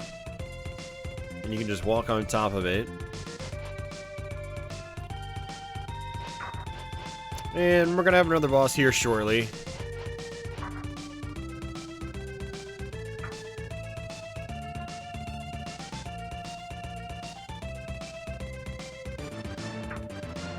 Yeah, I really like how some colors really pop in this version of the game. That's definitely my favorite aspect of this revision of the game. Like those Firebirds in particular, you know, they look very bright. It's really nice. You know, the Genesis color palette was much lower than the Super Nintendo's. And so, you know, in that version of the game in particular, a lot of objects didn't look, you know, very bright. The Genesis version has much better background effects, though, I think, overall. It makes better use of, like, line scrolling and parallax scrolling and stuff like that. Hey, Andrew, welcome back. Nice to see you, too.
Alright, so this is going to take us to our next boss.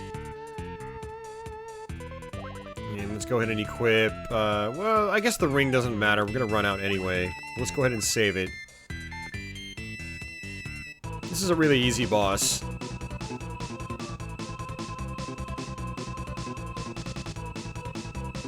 And we can basically just sit right here.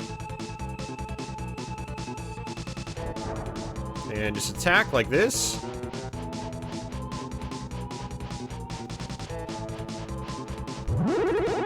And that's that.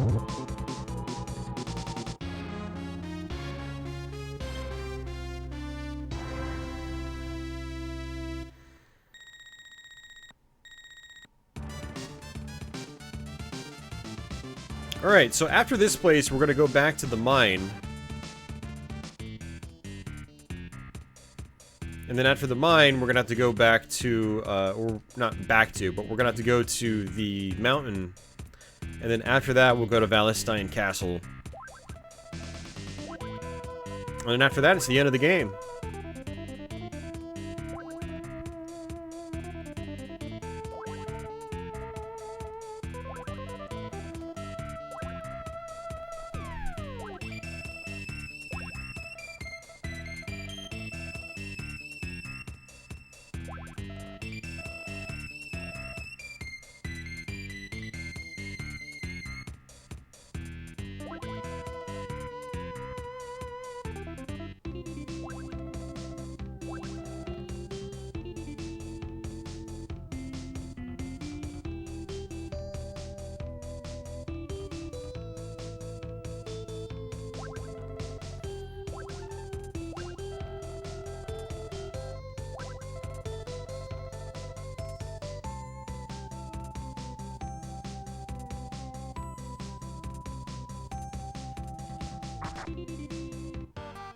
Alright, we're gonna recharge our ring. And let's go ahead and buy some of the items that we don't have. That's the herb. We already have the herb. So we go to the bottom tier here. And that is the mirror. That's the herb. I don't know why the herb is in 2 locations. It's kind of... Oh, sorry. I went to the wrong one. That's why. That's the amulet. The amulet will,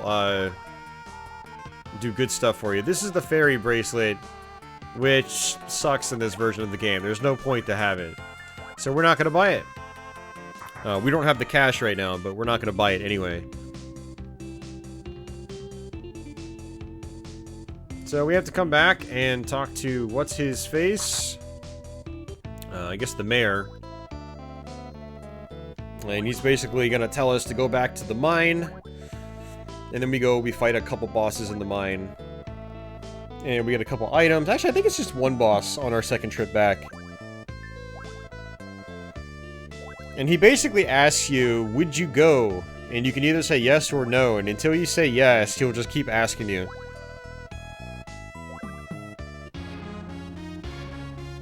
Alright, so this should be the healing ring. Actually, no, this might be the... I think this is the ring that slows down time. I don't think we get the healing ring until, maybe the mountain area? I don't remember. Doesn't really matter, because I don't really use them. The rings I use the most are the shield ring, the power ring, and then at the very end of the game, you get the protection ring, or the protect ring. And that makes you invincible for a short period of time. And we're going to be using that on the final boss, specifically.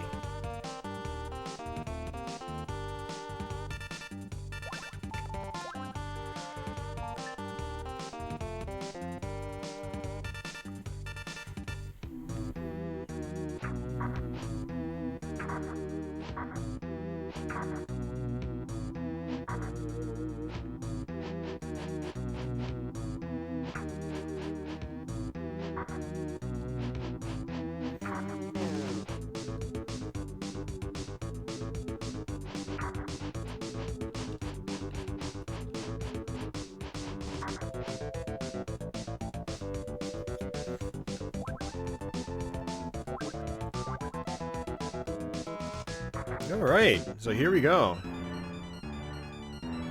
And we got a change of music.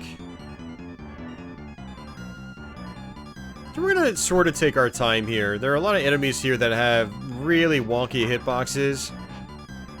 So I just kind of want to sit back from the distance and take them out.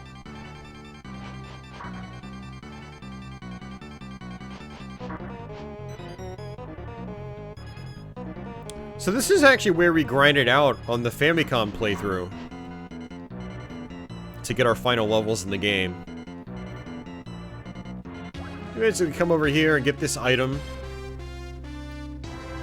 I don't know if this is the item I need, but you get an item down here, I believe, that will allow the shop lady to create this Brosha serum, which will allow us to replenish some ring energy, which is going to be necessary in order to beat the final boss with, you know, well, to have an easier time with the final boss.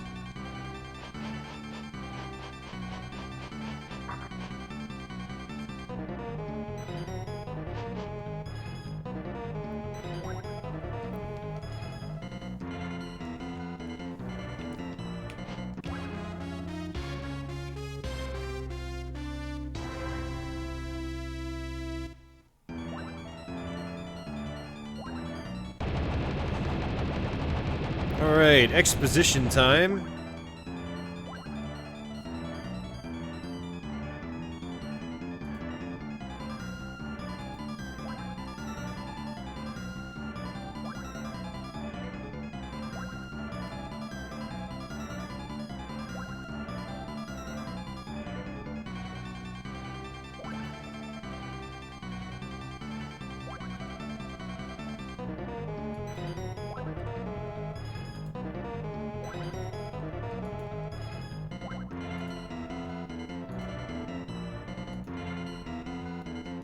Okay, that's that.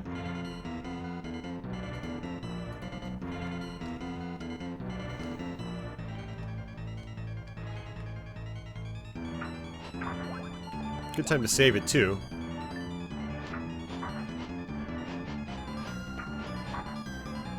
We're gonna come over here, grab a chest. There's some more armor, but again, we don't need it because we grinded out, we got the cash, we already bought the best stuff that we can get. The best that money can buy. We're just gonna come down here. And we want to make this jump, just like that. And, so this should take us to the boss.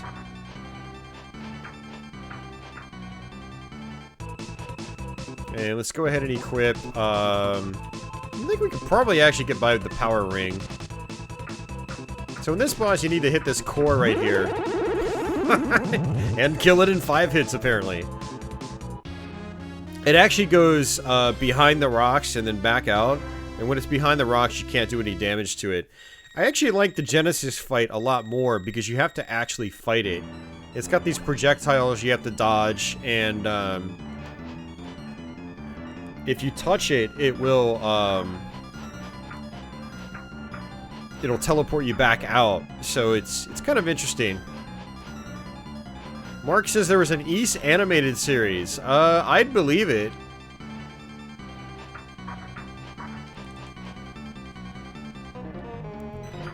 If it exists, which I assume it does, was it any good? Oh, was it 3 hits, Carlos? Well, man. Adol is just one grade A badass.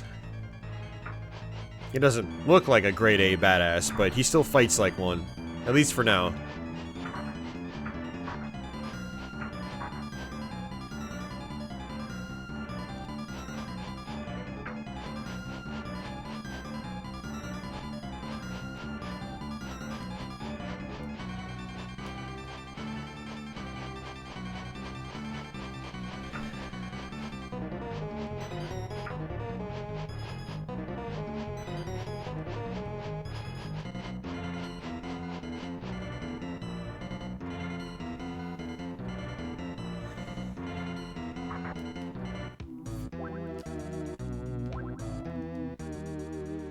Here we go. We get teleported back to town. Sort of. And we're going to talk to the shop lady. Then we have to talk to the mayor. And then we can go to the mountain. The mountain's going to be a really short area. There are 2 bosses to fight. And a couple of scripted sequences. And then that's it.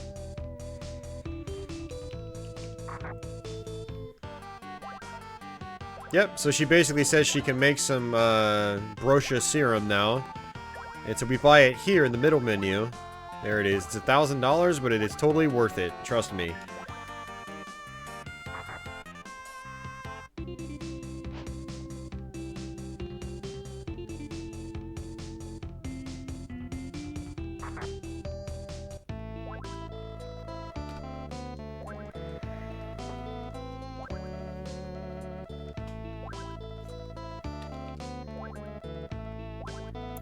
Which version do I prefer? You know, after playing both back to back, I don't think I really prefer one or the other. Like, I like the colors more in the Super Nintendo one. A lot of the characters look nicer. They have, you know, smoother shading and detail. I also like that it's a lot easier to grind. But the Genesis version has better, like, visual effects. Like, it's got better background scrolling, parallax scrolling, line scrolling effects, you know, distortion, background distortions, and stuff like that. And I think the Genesis soundtrack is a lot stronger. Like, this is a good soundtrack. Like, it sounds good, you know, by early Super Nintendo standards, in particular. But it just doesn't have, like, the same energy that the Genesis soundtrack has. It's not as thick and big and... Like, the main cavern music in the Genesis version just sounds mean, and it's awesome. So yeah, I guess you could say the version I preferred is going to depend on the mood I'm in. After coming from the Genesis version, I really liked seeing the brighter colors in this one. That was definitely nice.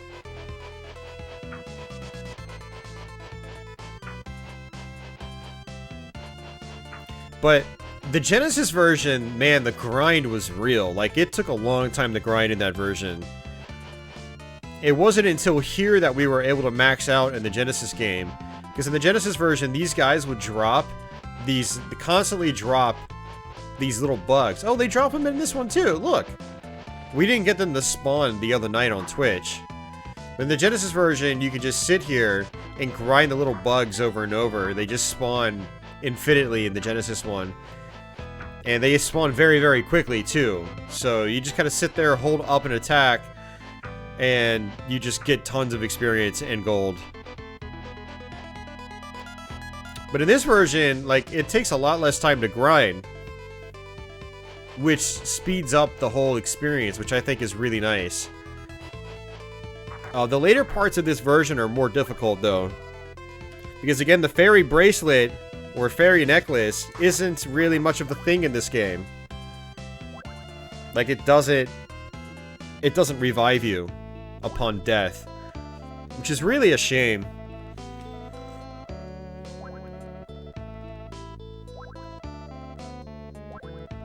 Okay, this guy should actually replenish my health.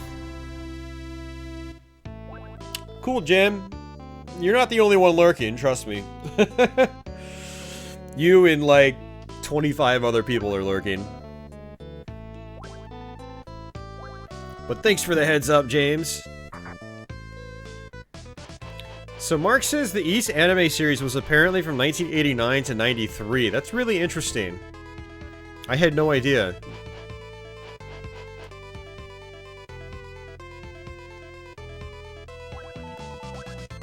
I'm gonna go ahead and save it just in case.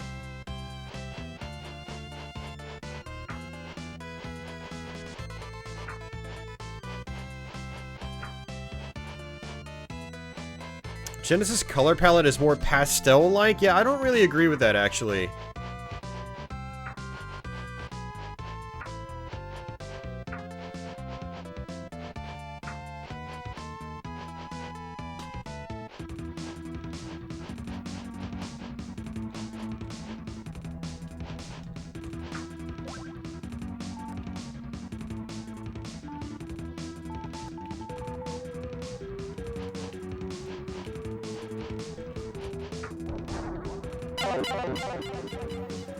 We're going to use the amulet, which deals out some good damage.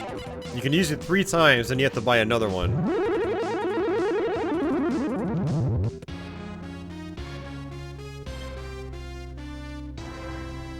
So we should get all of our health back here. There we go. Let's unequip our power ring. Go ahead and equip our herb. So we're probably going to need it at this next boss. If you touch the body of this next boss, you'll pretty much die in 1 or 2 hits. So you have to be really careful here.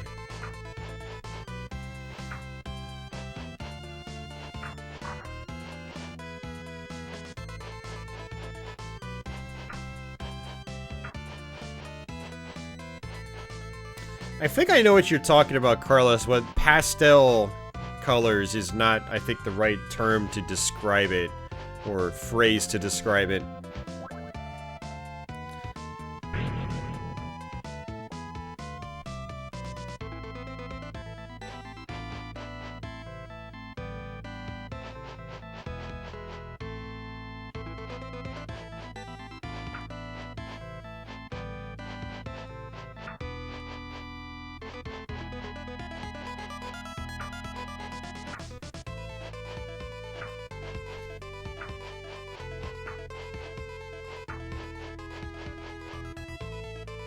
Alright, let's actually save it here. You can't save it in boss rooms in this game.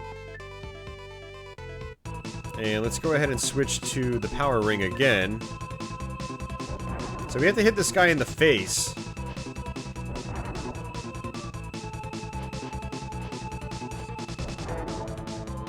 So we're just gonna trade hits. But if you touch his body, you'll die in literally 1 or 2 hits.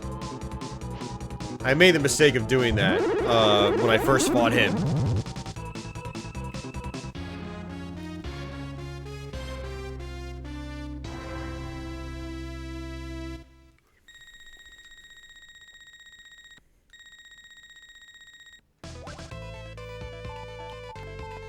Alright. So another scripted sequence.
So generally, guys, generally that's what pastel colors are like, and that is most certainly not what the Genesis version is like. The Genesis version has a lot of deep colors. You know, just right from the title screen, you got some really, like, bright, nice, deep, bright red. So yeah, that's why I'm saying pastel, like, is not the right term. It's definitely got a slightly different art style for sure. Like, all the characters in the Genesis version have these black outlines on them for the most part. The characters in the towns, like Dogi is like twice the size of Adol in the Genesis version. Same with the mayor. But even still, like, the shading on them and whatnot doesn't appear as smooth. And, you know, the characters aren't very detailed when it comes to the color usage in the Genesis one. But again, if you guys are interested in drawing comparisons on your own, I have links to both the Famicom and Genesis version streams, so you guys feel free to check those out back to back to find the differences. So we need to buy another amulet. There we go. And yeah, so I already bought the serum. Yeah, okay, cool. We got everything. Yeah, so now we have the healing ring, and let's go ahead and equip that sword. I should have equipped that sword before the boss. Alright, so we have to talk to, what's his face?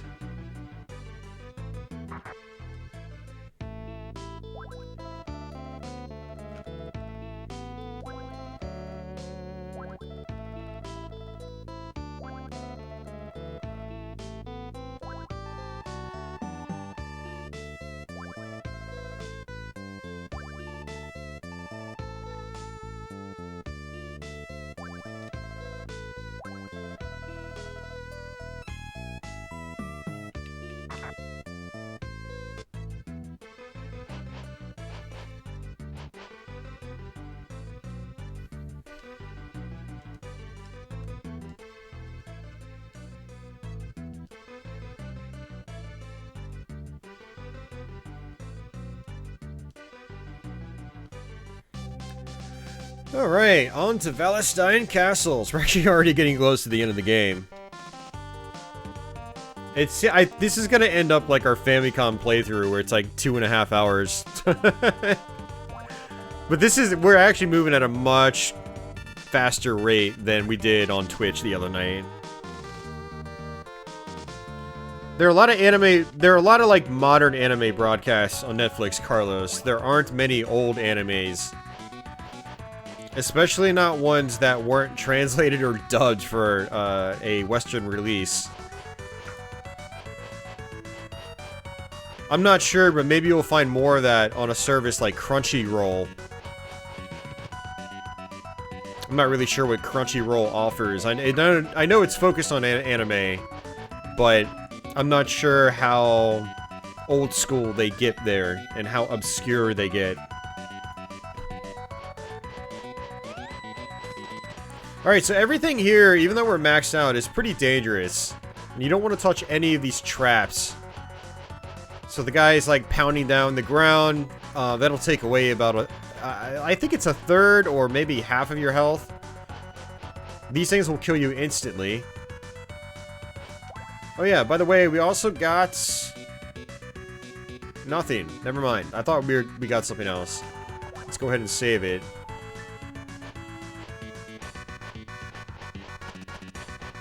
Yeah, a lot of that really old anime is gonna be on YouTube. Especially if it wasn't ever really released, like, you know, over here in the States officially.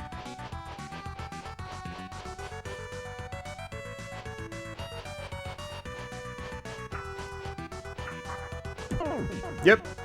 It took away basically half our health, which was, you know, we had already lost half our health, so...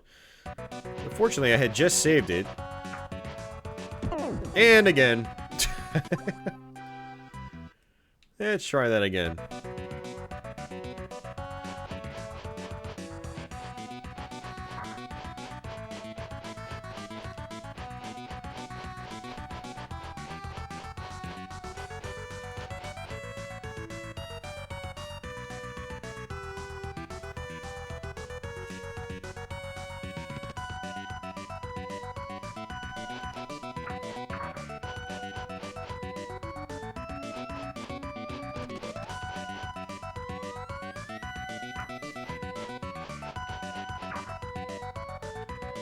Hey, Clifton, welcome back.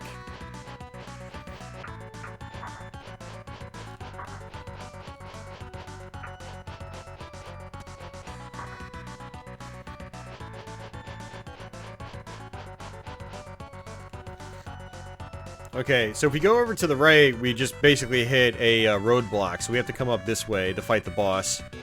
And then we go back down below.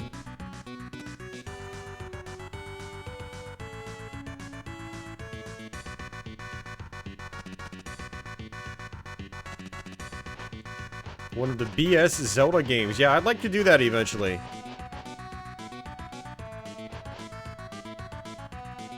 That'd be pretty cool.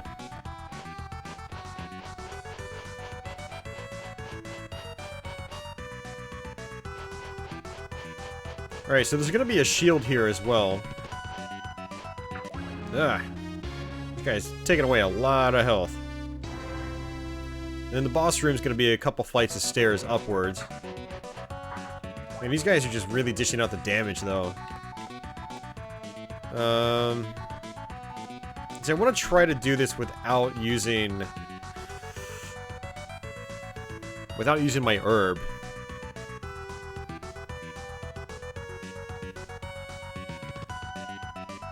Well, you're not gonna get the best quality out of old anime like that, Carlos, unless it's officially, like, remastered and re-released, you know.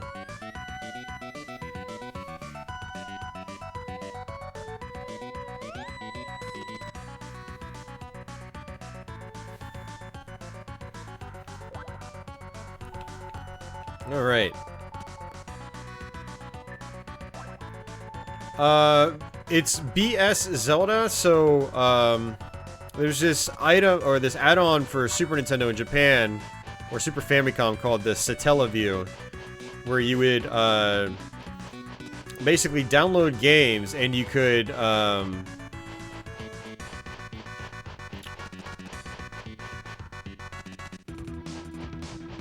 well, I don't really know how to explain it, but basically you could download games through it, and there were some interesting releases on it. One of them was a Super Nintendo version of the original Legend of Zelda with a lot of tweaks.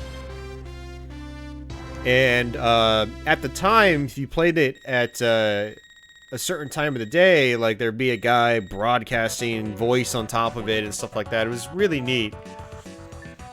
Those versions were leaked on the internet and made available and playable on flashcards and through emulators.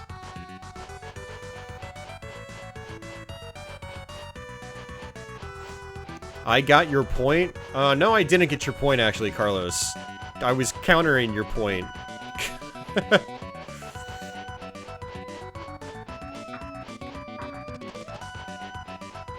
Your point was you would rather just wait out for great quality versions on a site like Netflix. And my point was you're not going to get those great quality versions on Netflix. Because they're not going to happen. And if you see them on any other services, they're probably just going to be the same crappy quality videos you'd get on YouTube. So just watch them on YouTube. Don't overthink it.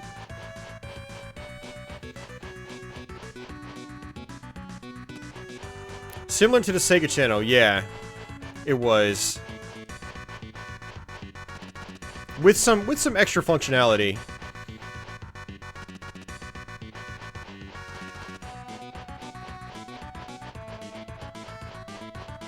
Anime Dow, says Carl Jr.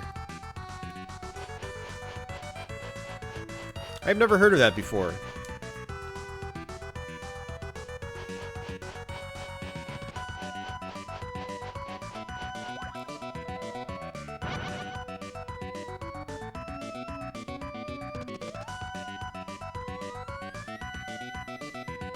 Alright, so there should be some armor down here.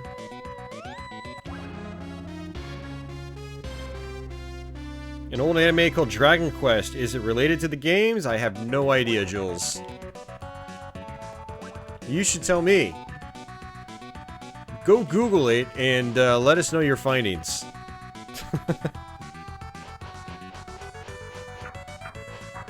I should probably equip that armor. Although, honestly, it almost seems like some of this stuff, like some of this armor or whatnot, doesn't really do a whole lot for you. You're still taking a crap ton of damage.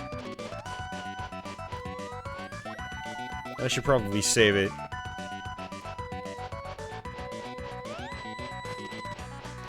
So at this point in the game, the only reason to kill enemies is to get gold, which I don't really need right now, or to replenish your ring energy. Every enemy gives you 1 point on the ring bar, or the ring meter. I'm gonna actually use the serum for this guy. Because he can be a little tricky. And I'm gonna use the amulet as well.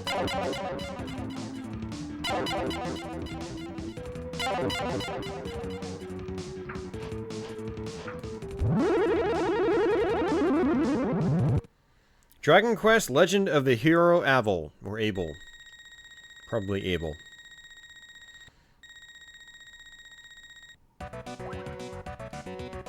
Jules is like, I'm on it.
Alright, so these guys I just skip. I just jump right over them.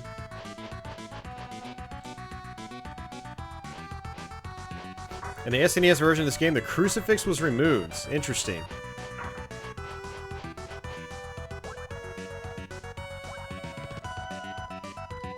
So in the North American version? That's interesting.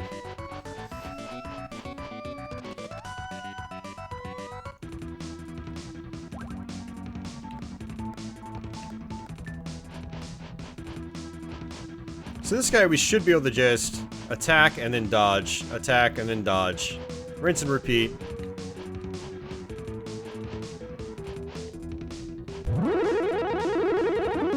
It is kind of cool, there's a slight element of skill involved on that boss.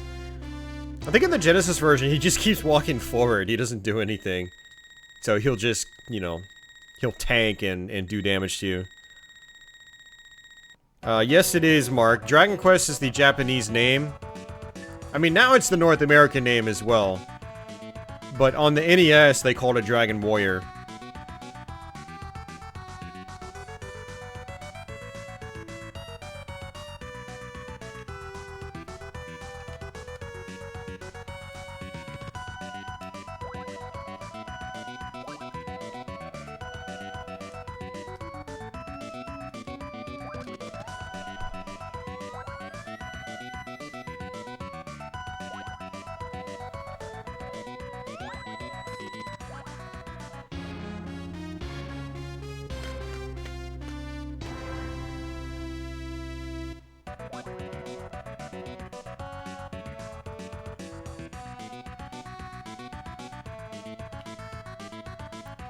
Right, Rob. There's no announcer if you play the ripped versions of the Zelda. But back in the day, there was an announcer when you played it through the Satellaview. Yeah, there are videos on YouTube that that demonstrate it. It's interesting. One of those things that to get the full experience, you had to be there with it, you know, back in the day.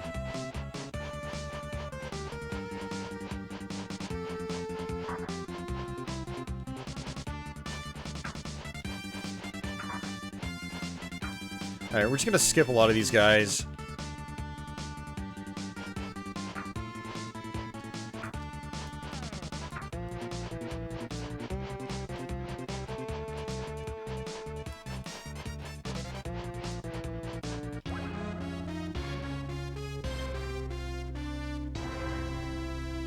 We got a dubbed version.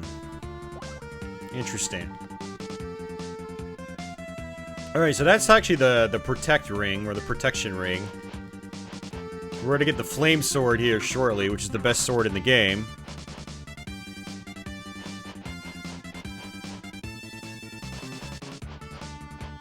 Which is actually up here.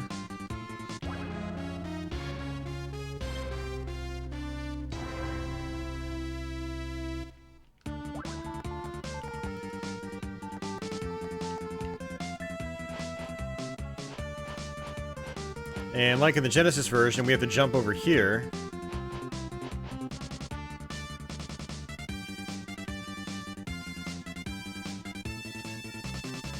But it's a lot easier to do in this version. So there are some things that are better in this one, in my opinion. Some of the platforming is a little bit easier.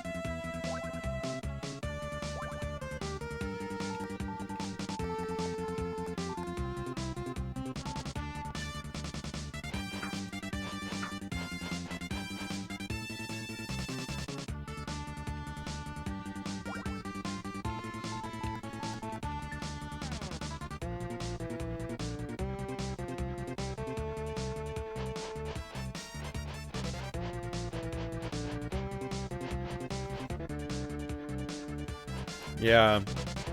It's actually kind of a good thing this SNES CD wasn't a thing. Like, it didn't come out. Because I saw in the Ben Heck teardown, it... Oops. Well, great. I hope I beat this guy on my first try, because I didn't save it. So he basically has a lightning attack, and then he's got a projectile that fires out right after. So, lightning, dodge... Sometimes he'll teleport right away. Oh, that's nice. You can get behind him. I didn't know that. Ah, I just figured out a nice, easy strategy. Oh, that's not a nice, easy strategy. That's a dangerous strategy.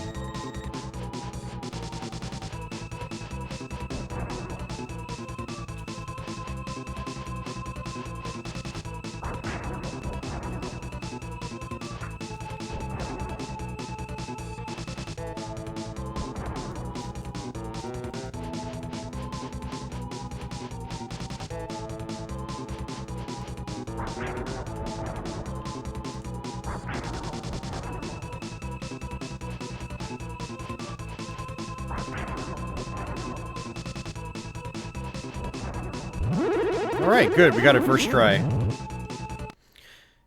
But yeah, it's, you know, this SNES CD, it's... Ben Heck showed that it had no extra hardware on the inside to enhance the Super Nintendo capabilities, other than just CD storage. That's it. So, it would have been like a TurboGrafx CD. It would have just been Super Nintendo games with full motion video, occasionally CD audio, and that's it. You know. Whereas the Sega CD added extra hardware features. The Turbo Duo also had extra capability, so Super CD PC Engine games were, you know, generally more impressive than base CD games.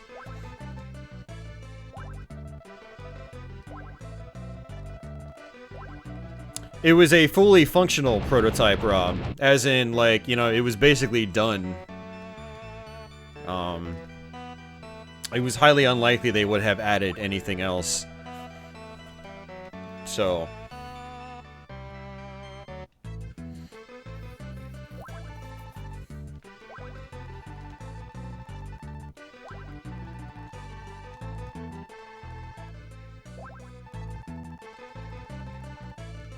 yeah, I mean, Nintendo was wise to not release it, though, because, you know, like, the Sega CD was a good example. As far as add-ons are concerned, I think it did well enough for the time, but it didn't do as well as I think people had anticipated it to do. And so Nintendo probably saw that, and they were like, yeah, you know, maybe we shouldn't release an add-on for our system, and just focus on making really good cart-based games. And they did! You know, Nintendo put out some of its best games in that period without CD technology. Yeah, we're maxed out on cash right now, by the way, which is kind of cool. You know, Donkey Kong Country, you know, Yoshi's Island. You know, they teamed up with Square for Mario RPG. It's just really great stuff at that time. Yeah, we're gonna get some more Brosha Serum. Oh, we might as well get that fairy bracelet or fairy necklace while we're at it. Just because I have the money. Oh, wrong one. I need to go to this middle one. There it is. Okay, very good. Alright, that's pretty much everything, I believe. You know, and just for, like, you know, completionist's sake, we will grab the, second shield as well. There we go. Now we've got all the items in the game.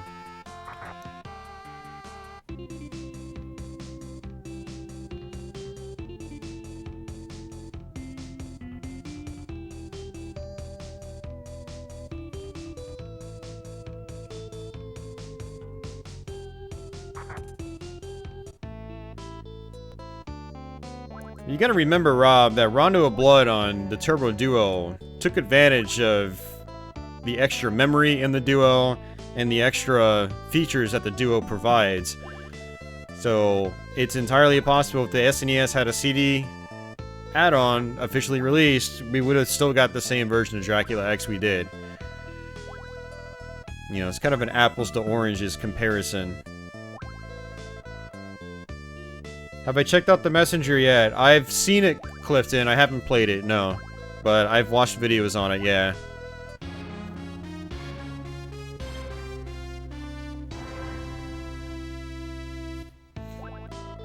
Yeah, Carl. And, you know, the Super FX thing, it was financially feasible to do it without, like, bending over the customers, you know. Sega's SVP chip was great, but it was really expensive. Like, I think... God, what was Virtua Racing when it came out? Was it like $100 or something? Like, it was really expensive. More so than any of the Super FX games. So the way, like, Nintendo was able to handle that, you know, worked out, I think, in their favor.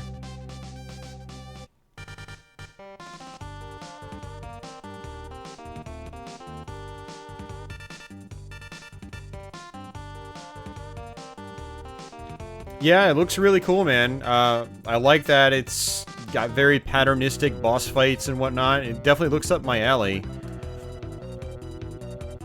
Yeah, one of my good friends over on Twitch was streaming it just the other day, and I got to see it. Alright, let's go ahead and save it. So this is basically the last stretch, guys. Yeah, I mean, it looked great, Carl, absolutely. And it was probably an acceptable price for like a one-off game, but imagine every Sega SVP game being that price. Would they be able to sustain that?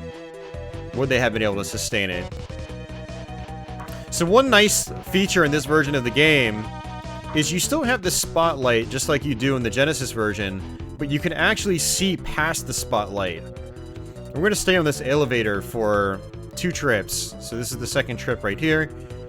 And we just move over to the right. I figured it out, so you don't have to. We're gonna fall over here to the left. Just like that, and that's pretty much it.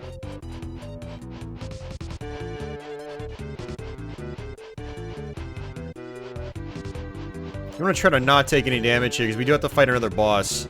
It's basically a refresh of the boss we just fought.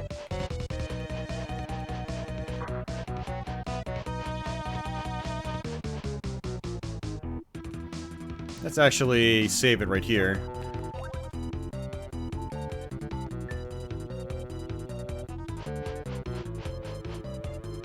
I don't see why not, Rob. Those games don't do anything inherently special. They both rely on mostly static gameplay images. With just some, like, mild, you know, background animation here and there.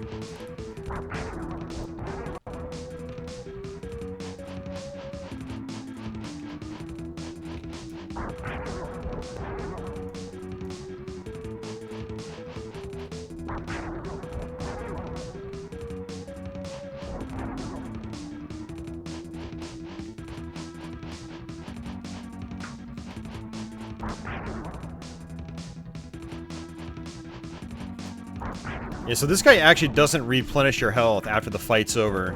Let's go ahead and just kill ourselves. I want to do that again.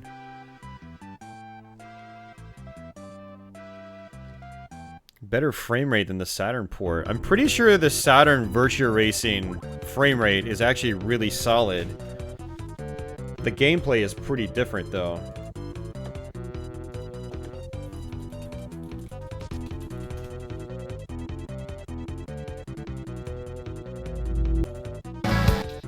Yeah, the Saturn frame rate is actually really good, Carlos.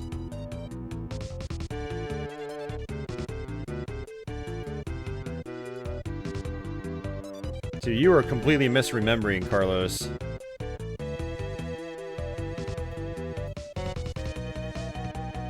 The Saturn version has a much, much better frame rate. Go look up the video, dude.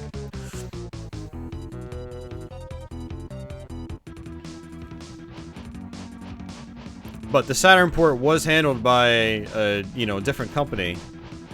Different studio. It's got a lot of extra features, though. Some people say it's actually a decent version of the game. It's just not, you know, like a perfect arcade replication and...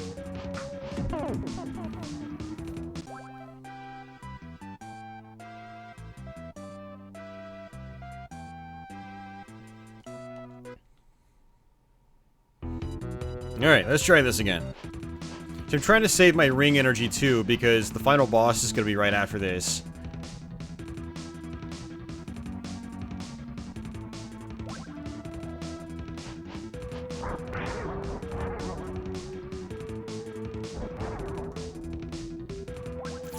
I should try it again.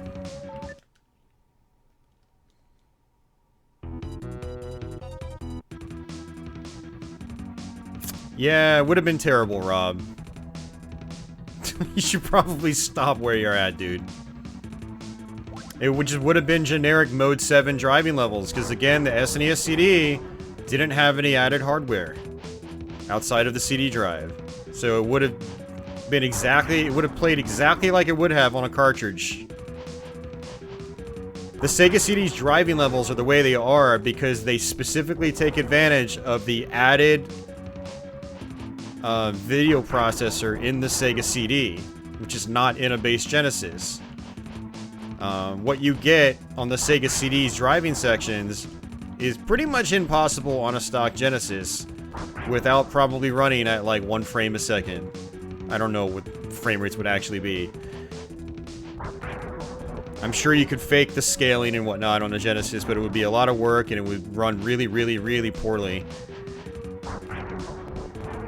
That's a concept that you guys have to understand, is the reason some things on the Sega CD exist the way they do is because of the added hardware in the Sega CD.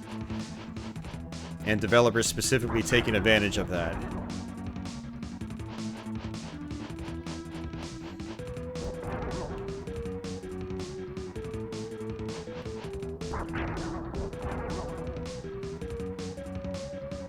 Okay, well this is a better fight than before. Assuming he doesn't just go all Dracula on me and teleport right on top. Oh, come on.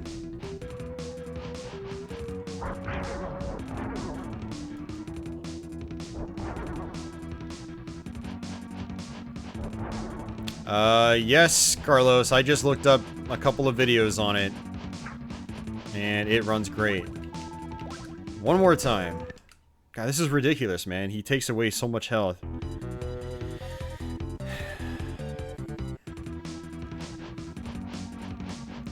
But you know what? A lot of people say the 32X and Genesis versions are better than the Saturn one, but no one can state why.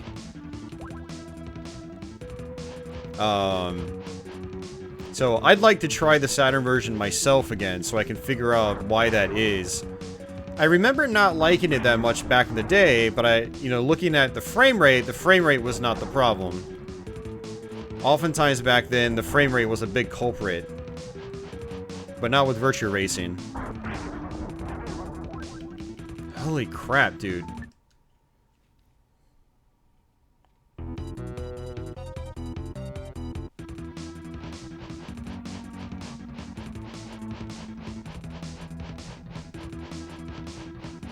Exactly, Carl Jr., exactly.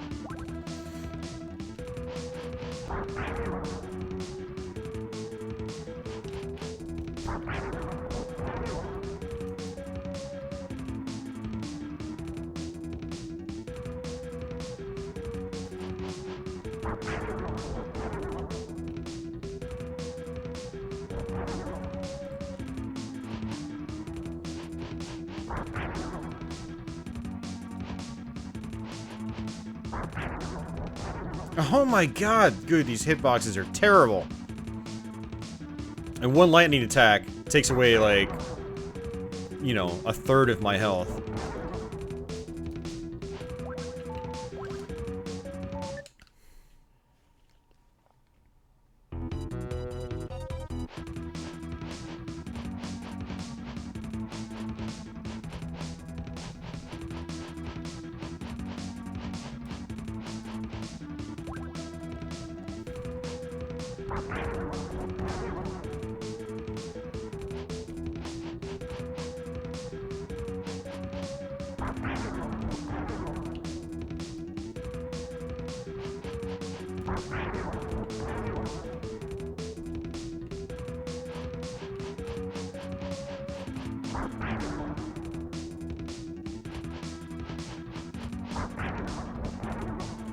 Yeah, this is why the later parts of the Super Nintendo version are more difficult than the Genesis or Famicom versions.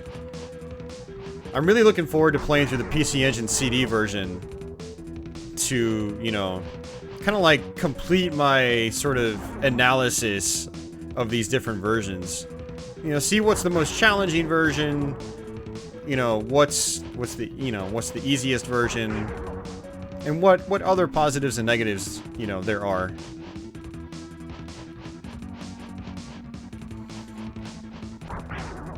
Alright, so regardless of what happens here, we're just gonna progress. I don't really care. We've tried enough.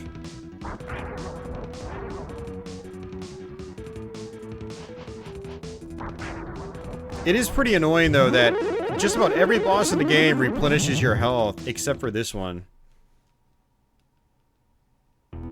See ya! See, any other boss would have given me all my health back, but not that one.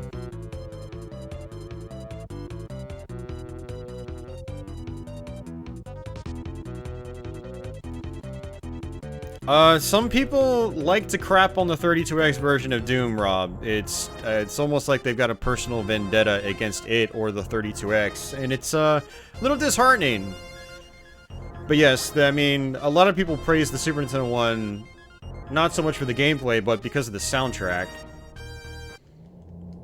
And, personally, I'd rather have a game that plays a lot nicer, and the 32X version actually plays really well. So, people can be a little unreasonable sometimes, and it kind of boggles my mind, at times.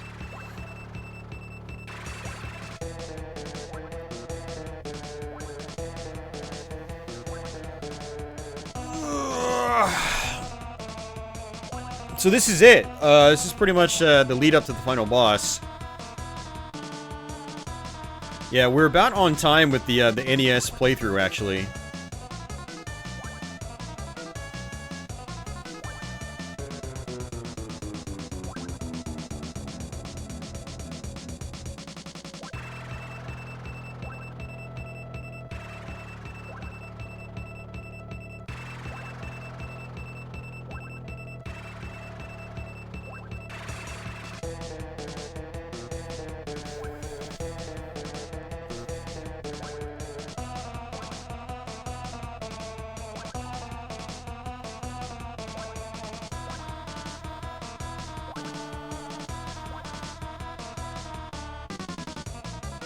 Alright, so what I'm going to do is, well, I don't have to come out here, but you can actually save it right here. I'm going to use the healing ring for a little bit, try to get some health back.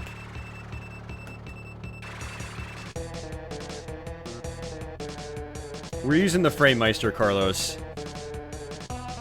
I can't use the Super Nintendo on stream with the OSSC.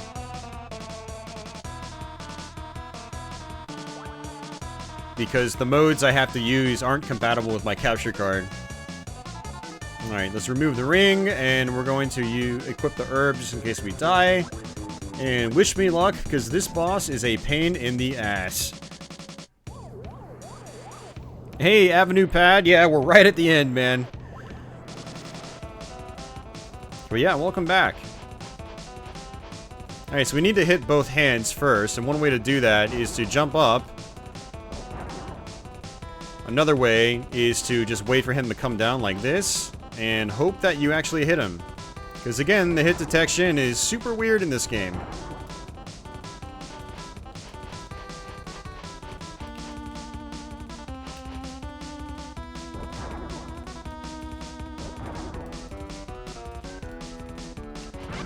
There we go, there's one.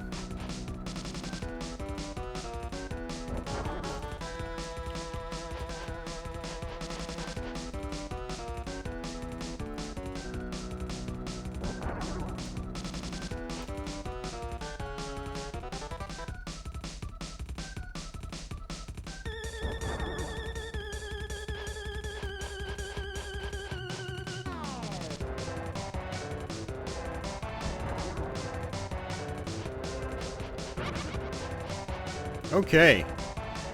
So now, unlike the Genesis version, you have to wait for his weak spot to open. He usually shoots 3 shots, then it opens, and it's very easy to take damage.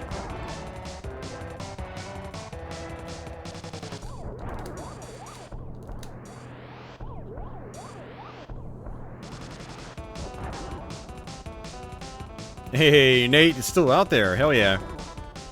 Hey, guns. Yes, the end.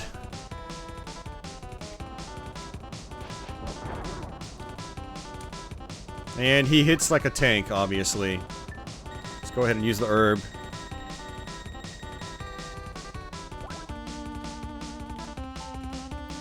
Well, they dropped the ball jewels because that port was rushed. And you gotta remember, the 32X, like, initial design to its official release was a very, very, very, very short period of time. And you gotta keep in mind, games were being developed at that same time. There's some really interesting, like, 32X documentaries online. Like, the Gaming Historian did a really good one a few months back about it. I highly recommend you watch it.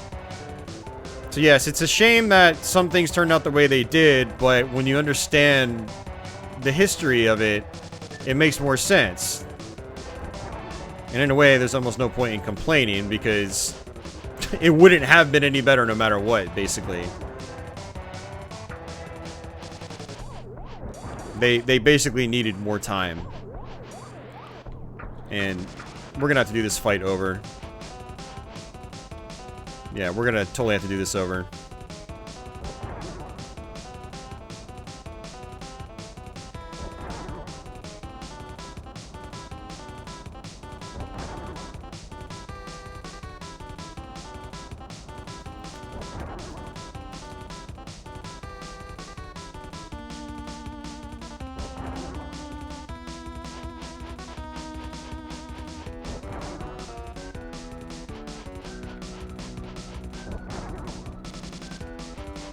I don't know, the 32X soundtrack doesn't really bother me that much, to be honest with you. It's not too far off from using, like, you know, an original ad-lib sound card. So, meh, it is what it is, you know? But for 1994, being able to play Doom on a home console, it was solid.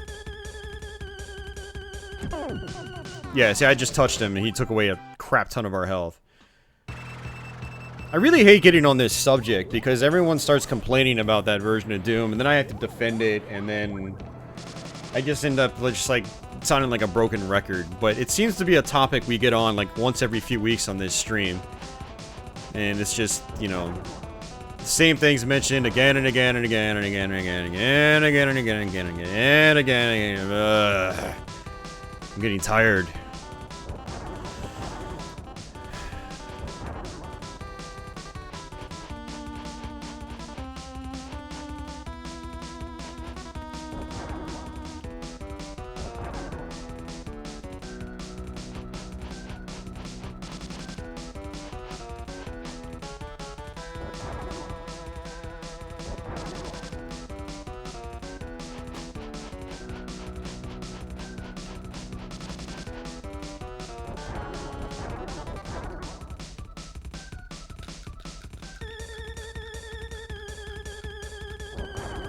can't use the 32X CD. Ugh.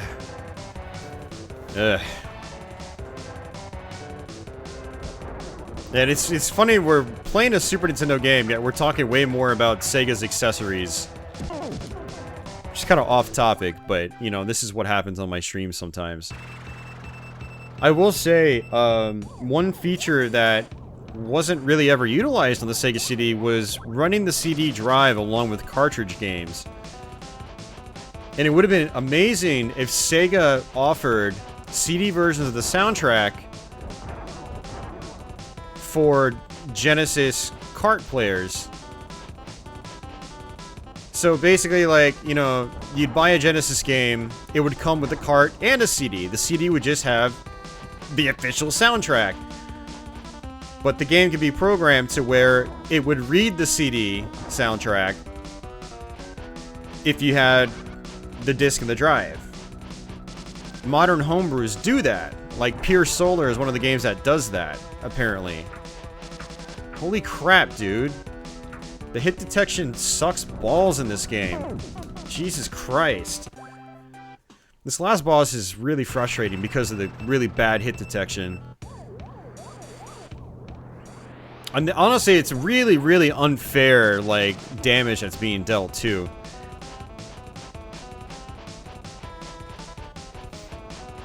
Oh, Doom World? Yeah, I'm on Doom World. I've been posting there pretty regularly for several months now. And yeah, I see a lot of conversations like that on there too.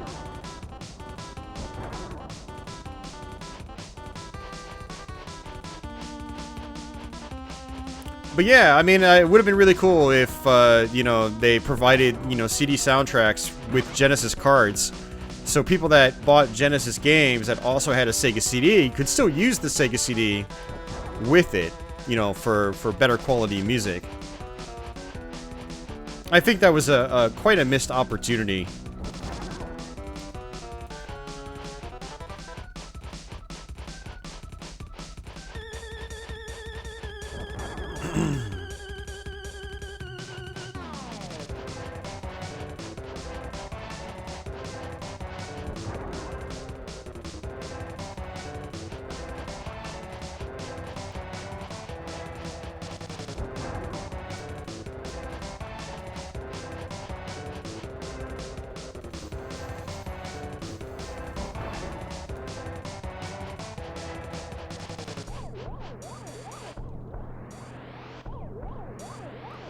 By the way, this final boss gave my friend and I hell back in the day. It was easily one of the toughest final bosses for us growing up. Yeah, so what I'm gonna do here is basically use the protection ring, which again makes you invincible.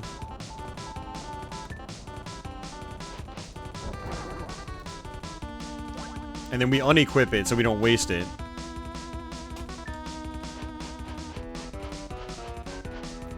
Avenue Pad, I'm not sure. I do know that the hit detection is a teensy tiny bit better on the Genesis version and the Famicom versions.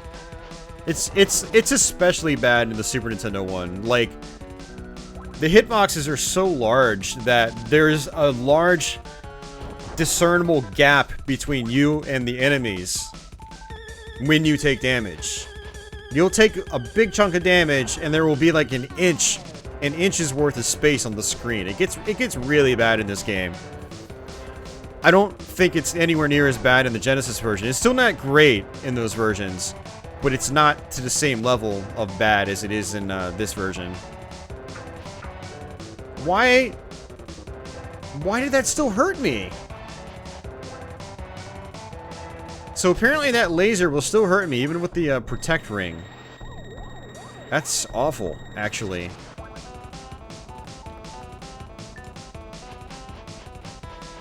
And we're out of ring energy, too.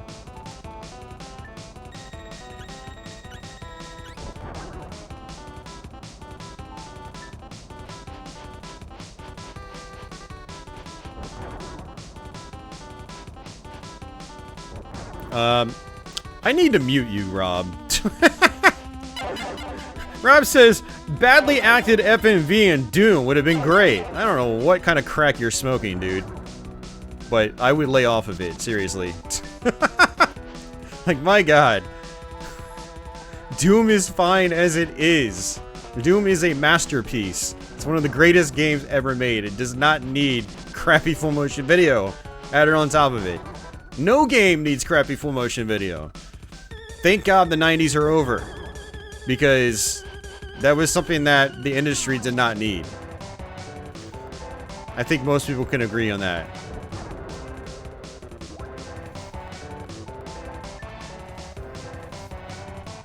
Now you guys are making my blood boil. Stop it. Stop it.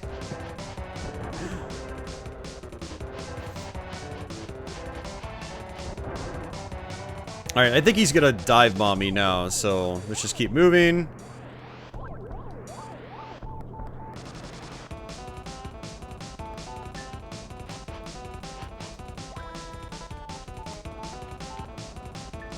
You're just joking around. I don't know, man. I don't know. I don't trust you.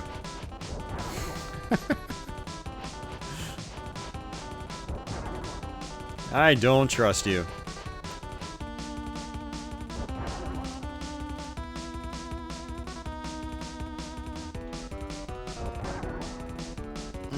That hurts.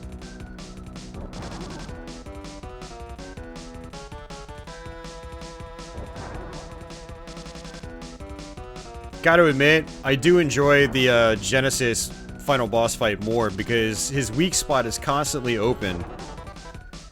And once I figured out a pattern and like a rhythm to the fight and a strategy, I realized I could actually take him out pretty quickly.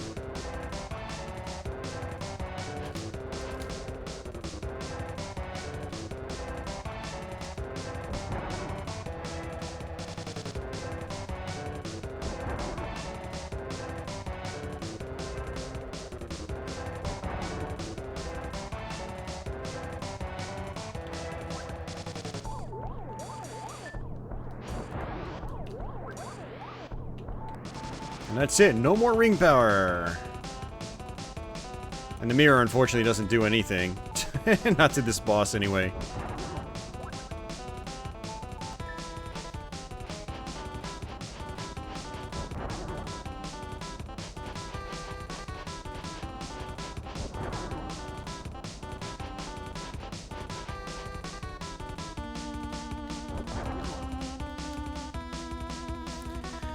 Whew.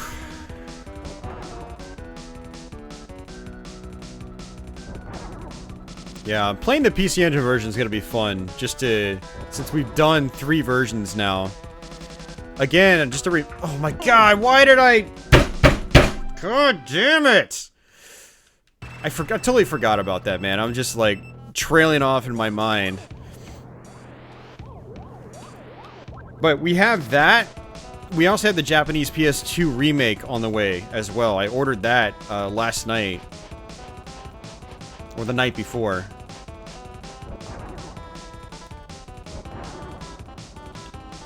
So that's gonna be really fun to play. That looks like a ton of fun.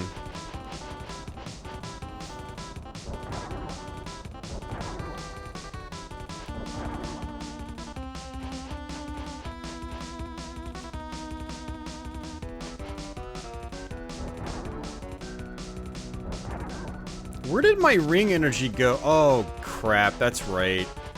I used it up to get a lot of my health back. That was a mistake, too.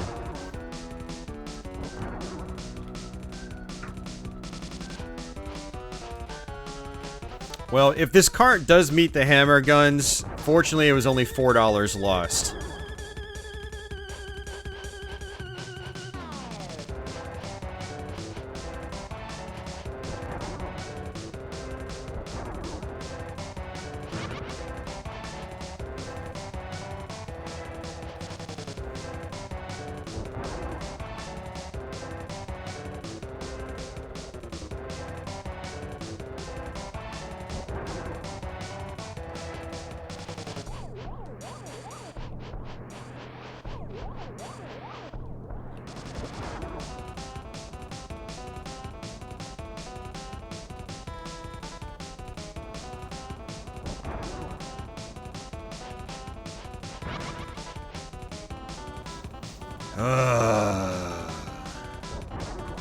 So tedious. Can't wait till this fight's over. Alright, I'm gonna try something a little different. I'm gonna use the power ring and just kind of risk the hits. Yeah. Because it doesn't use the ring energy as fast. And I'll do more damage. It's riskier, though. That's the only problem. Let's just go ahead and use our serum while we're at it. No point in waiting. Because I wasn't going to get all of it back anyway. And we'll save the amulet until his health gets really low.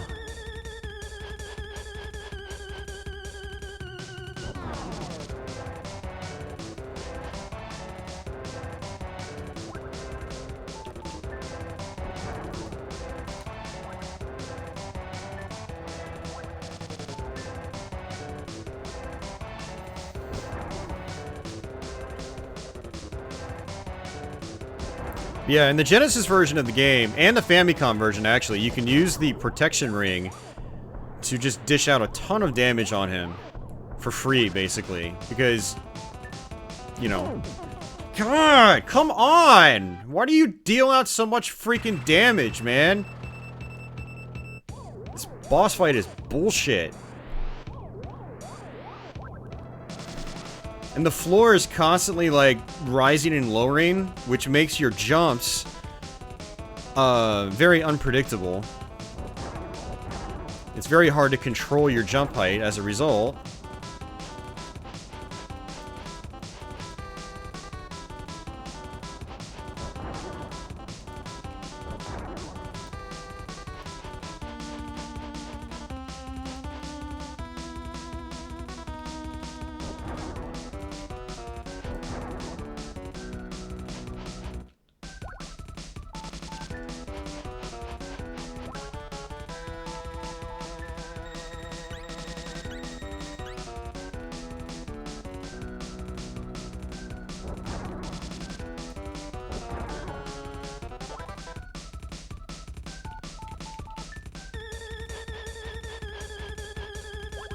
And none of those actually hit. Good job, game. Yeah, the problem with this fight is it's frustrating for all the wrong reasons. Bad hit detection, you know. Boss deals way too much damage. Very inconsistent jumps. Things like that.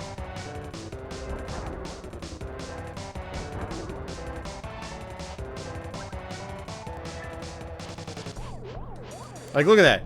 Didn't hit him at all. My sword was clearly on top of it. Really looking forward to the PS2 remake. I have a feeling, like, the hit detection and all that stuff is going to be way better based on, like, the videos I saw.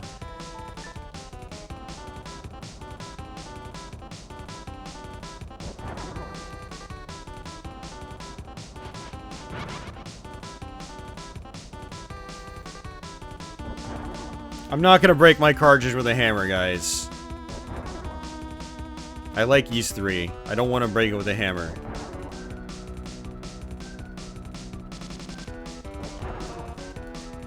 Look at that. Wow. He took away 1/3 of my health.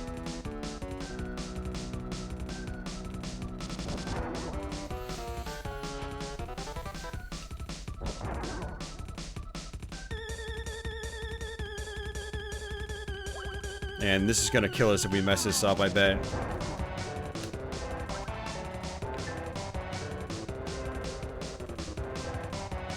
Oh yeah, Dracula and Dracula X is nothing. He's an easy fight.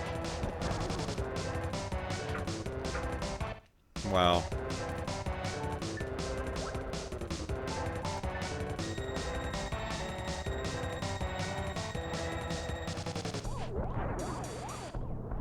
We're gonna try to get him over to this side, because he's gonna come straight down like that.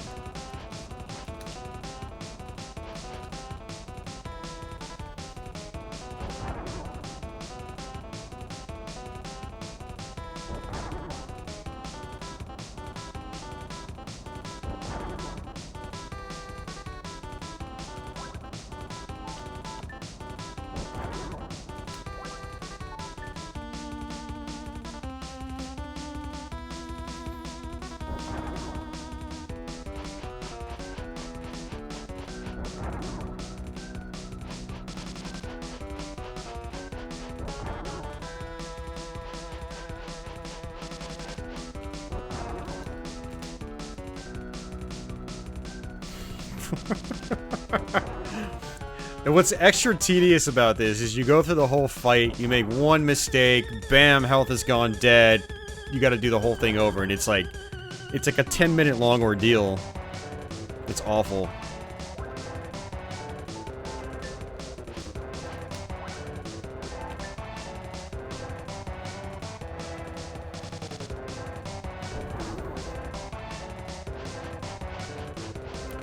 He is not, Mark. I think he's a lot easier in the... He's really easy in the Famicom version. He's still tough in the Genesis version, but a lot more doable. For one, in the Genesis version, his opening is available at all times. I'm pretty sure it was all times.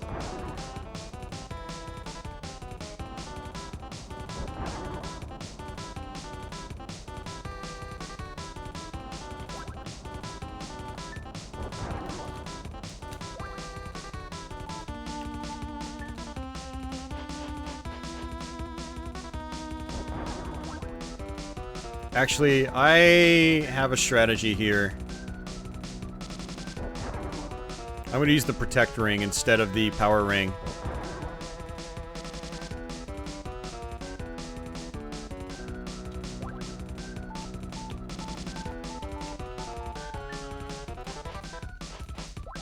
See, just like that.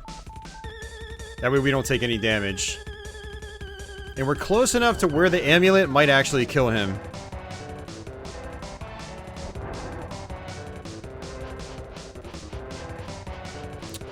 What do you think I'm doing, Carlos? Captain Obvious. Earth to Captain Obvious! What does it look like I'm doing? Do I need to spell it out for you? That was frustrating! Ugh! I had a hard time on Twitch as well. It was really, really a buzzkill for the end of the game. Ugh.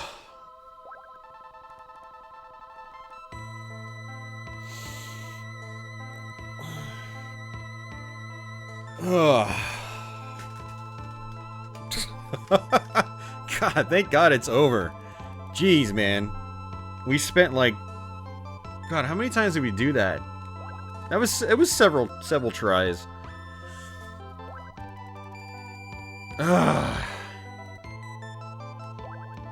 No, Madden never left, Carlos. You always point out the obvious, dude. We always give you crap for it.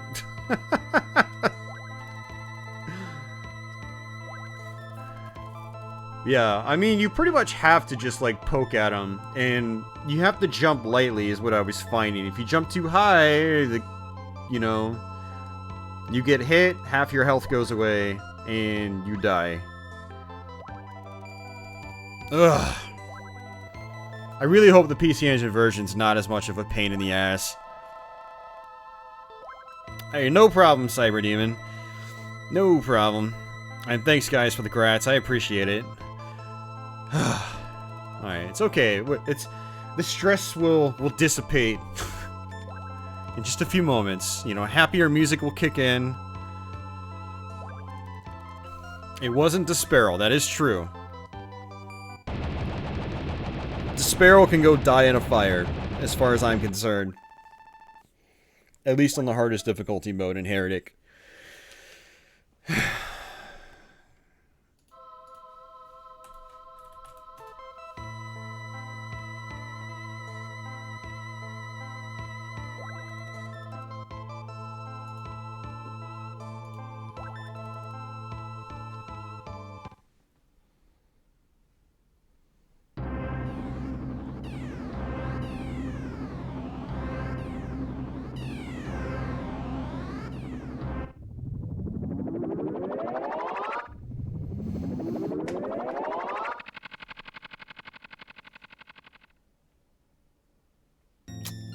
Yeah, no, thanks, D. I appreciate it. And, Avenue Pad? Yeah, we'll see. I mean, my Duo is coming back in the mail this week.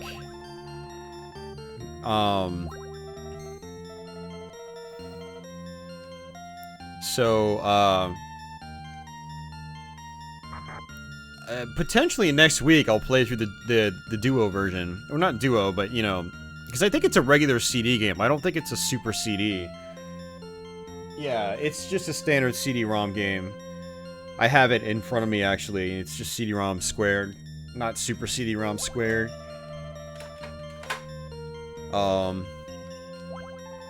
But yeah, you know, we'll try it when I get it. I'll stream it on Twitch, and we'll see. Hopefully, the final boss is easier. I beat it probably 6 or 7 years ago, and I don't remember if I had problems on the final boss. It doesn't stick out to me, which makes me think that I probably didn't have any issues. Yeah, I'm very happy that my Duo is fixed, and we'll finally have a fully functioning Turbo Duo, or PC Engine Duo, since I have a Japanese system. But yeah, it's man, I'm so glad to have that working. We're gonna play a lot of CD games. I like, you know, the base Hue card system, but I think the CD games are where it's at. You know, especially the Super CD games. You got, you know, better visuals in a lot of games, you know, great music. The added memory makes for, you know, more chaotic gameplay in certain cases, or not necessarily just chaotic, but a lot of scenes are just busier on Super CD games. You know, Lords of Thunder is a great example.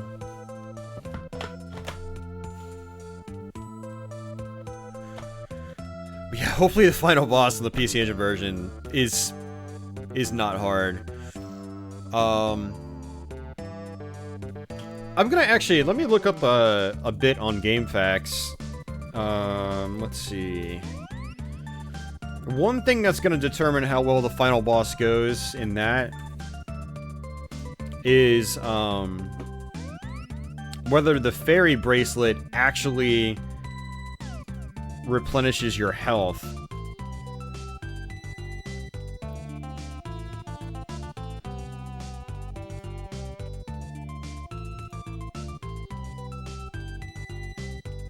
Oh, and GameFAQs doesn't have anything on the TurboGrafx version. Oh, come on. All right, well, I guess we'll find out when I get when I get to play the game again. Any specific shmup I want to stream? Not off the top of my head that I can think of. I have quite a few that I like, you know, like Gradius 2 and R-Type and whatnot. I do want to get an arcade card eventually and stream Sapphire. I still haven't played Sapphire.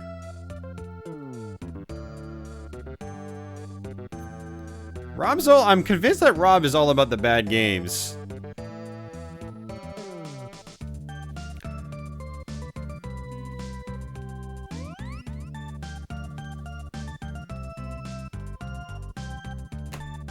Oh, I had to restart. Sorry, man. Awesome, Guns. Well, I'm glad to hear that you enjoy TurboGrafx stuff. I've already got a Let's Play of Blazing Lasers Guns, so you can go search for that. It's not a very positive Let's Play, because I don't like the game that much.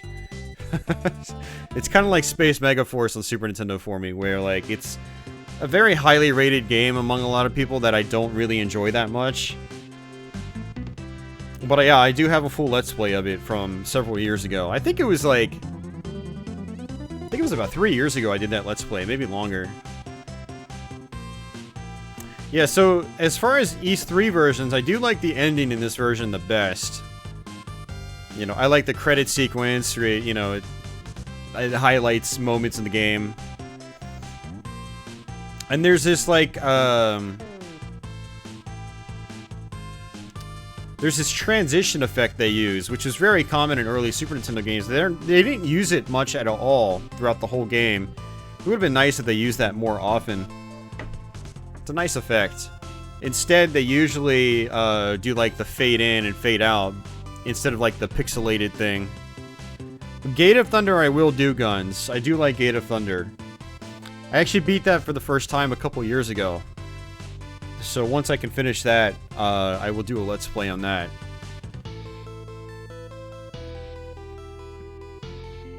Oh man, sorry for the cursing earlier, but that really like made my blood boil. That last final boss is just ridiculous in this game. So the difficulty curve on this, it's pretty smooth actually for most of the game, and then it just, bam, it shoots up like crazy at the very, very end.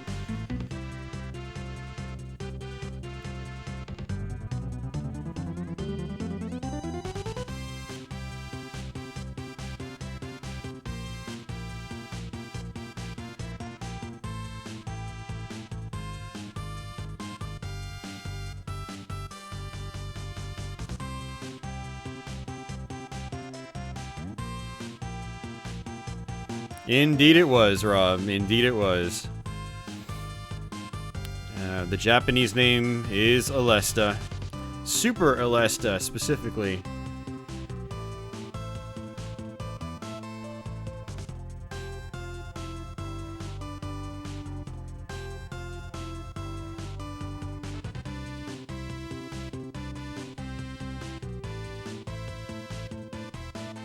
Hey, see ya, Mark. Sleep well, dude.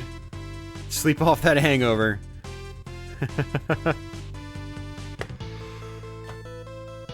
Oh man, I might actually try to take a nap for a little bit too after I'm done with this, because I'm really tired myself.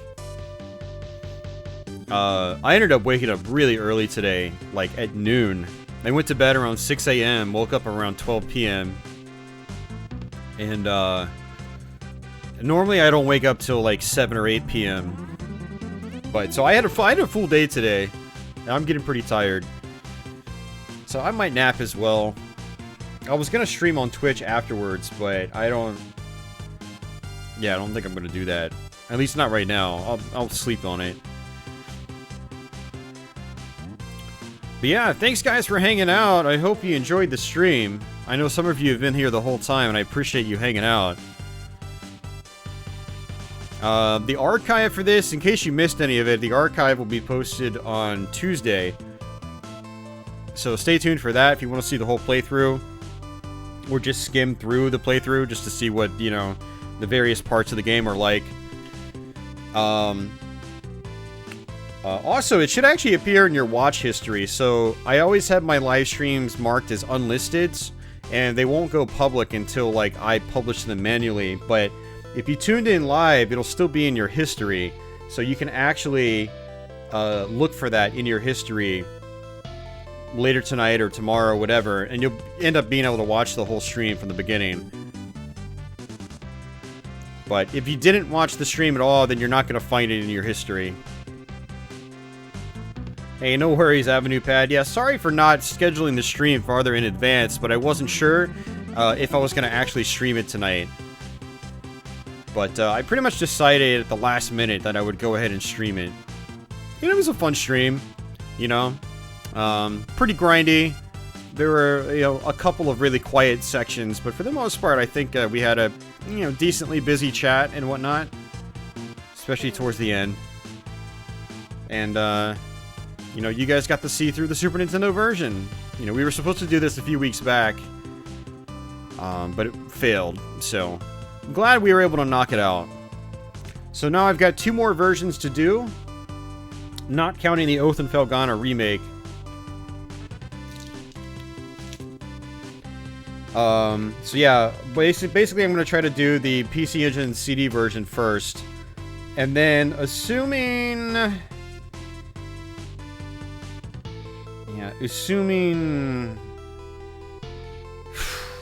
October doesn't just blindside me, we might have room in September to do the PS2 version on stream as well, so we'll see.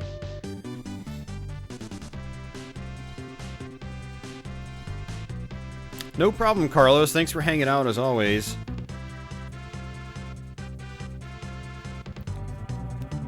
But, alright guys, well that's pretty much gonna do it. So, you know, thanks once again for hanging out with me tonight.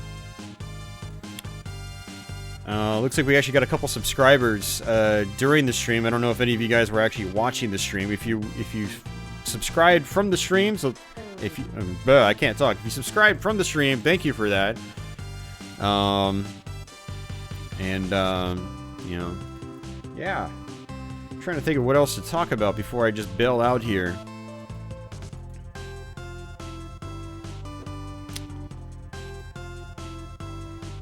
Night Avenue Pad and everybody else that's out there. And I guess, what else is there to say? Oh, new Let's Play would be posted tomorrow. It's of a very, very specific blue bomber fellow. That should probably give it away if you're not a Patreon backer. They already know what it is. But yeah, stay tuned for that. Sometime tomorrow morning. And yeah. Archive for this will be up on Tuesday, and then next Thursday I'll be back with another, you know, scheduled stream. So stay tuned. Hopefully I see some of you guys then. And I guess until the next one, take it easy.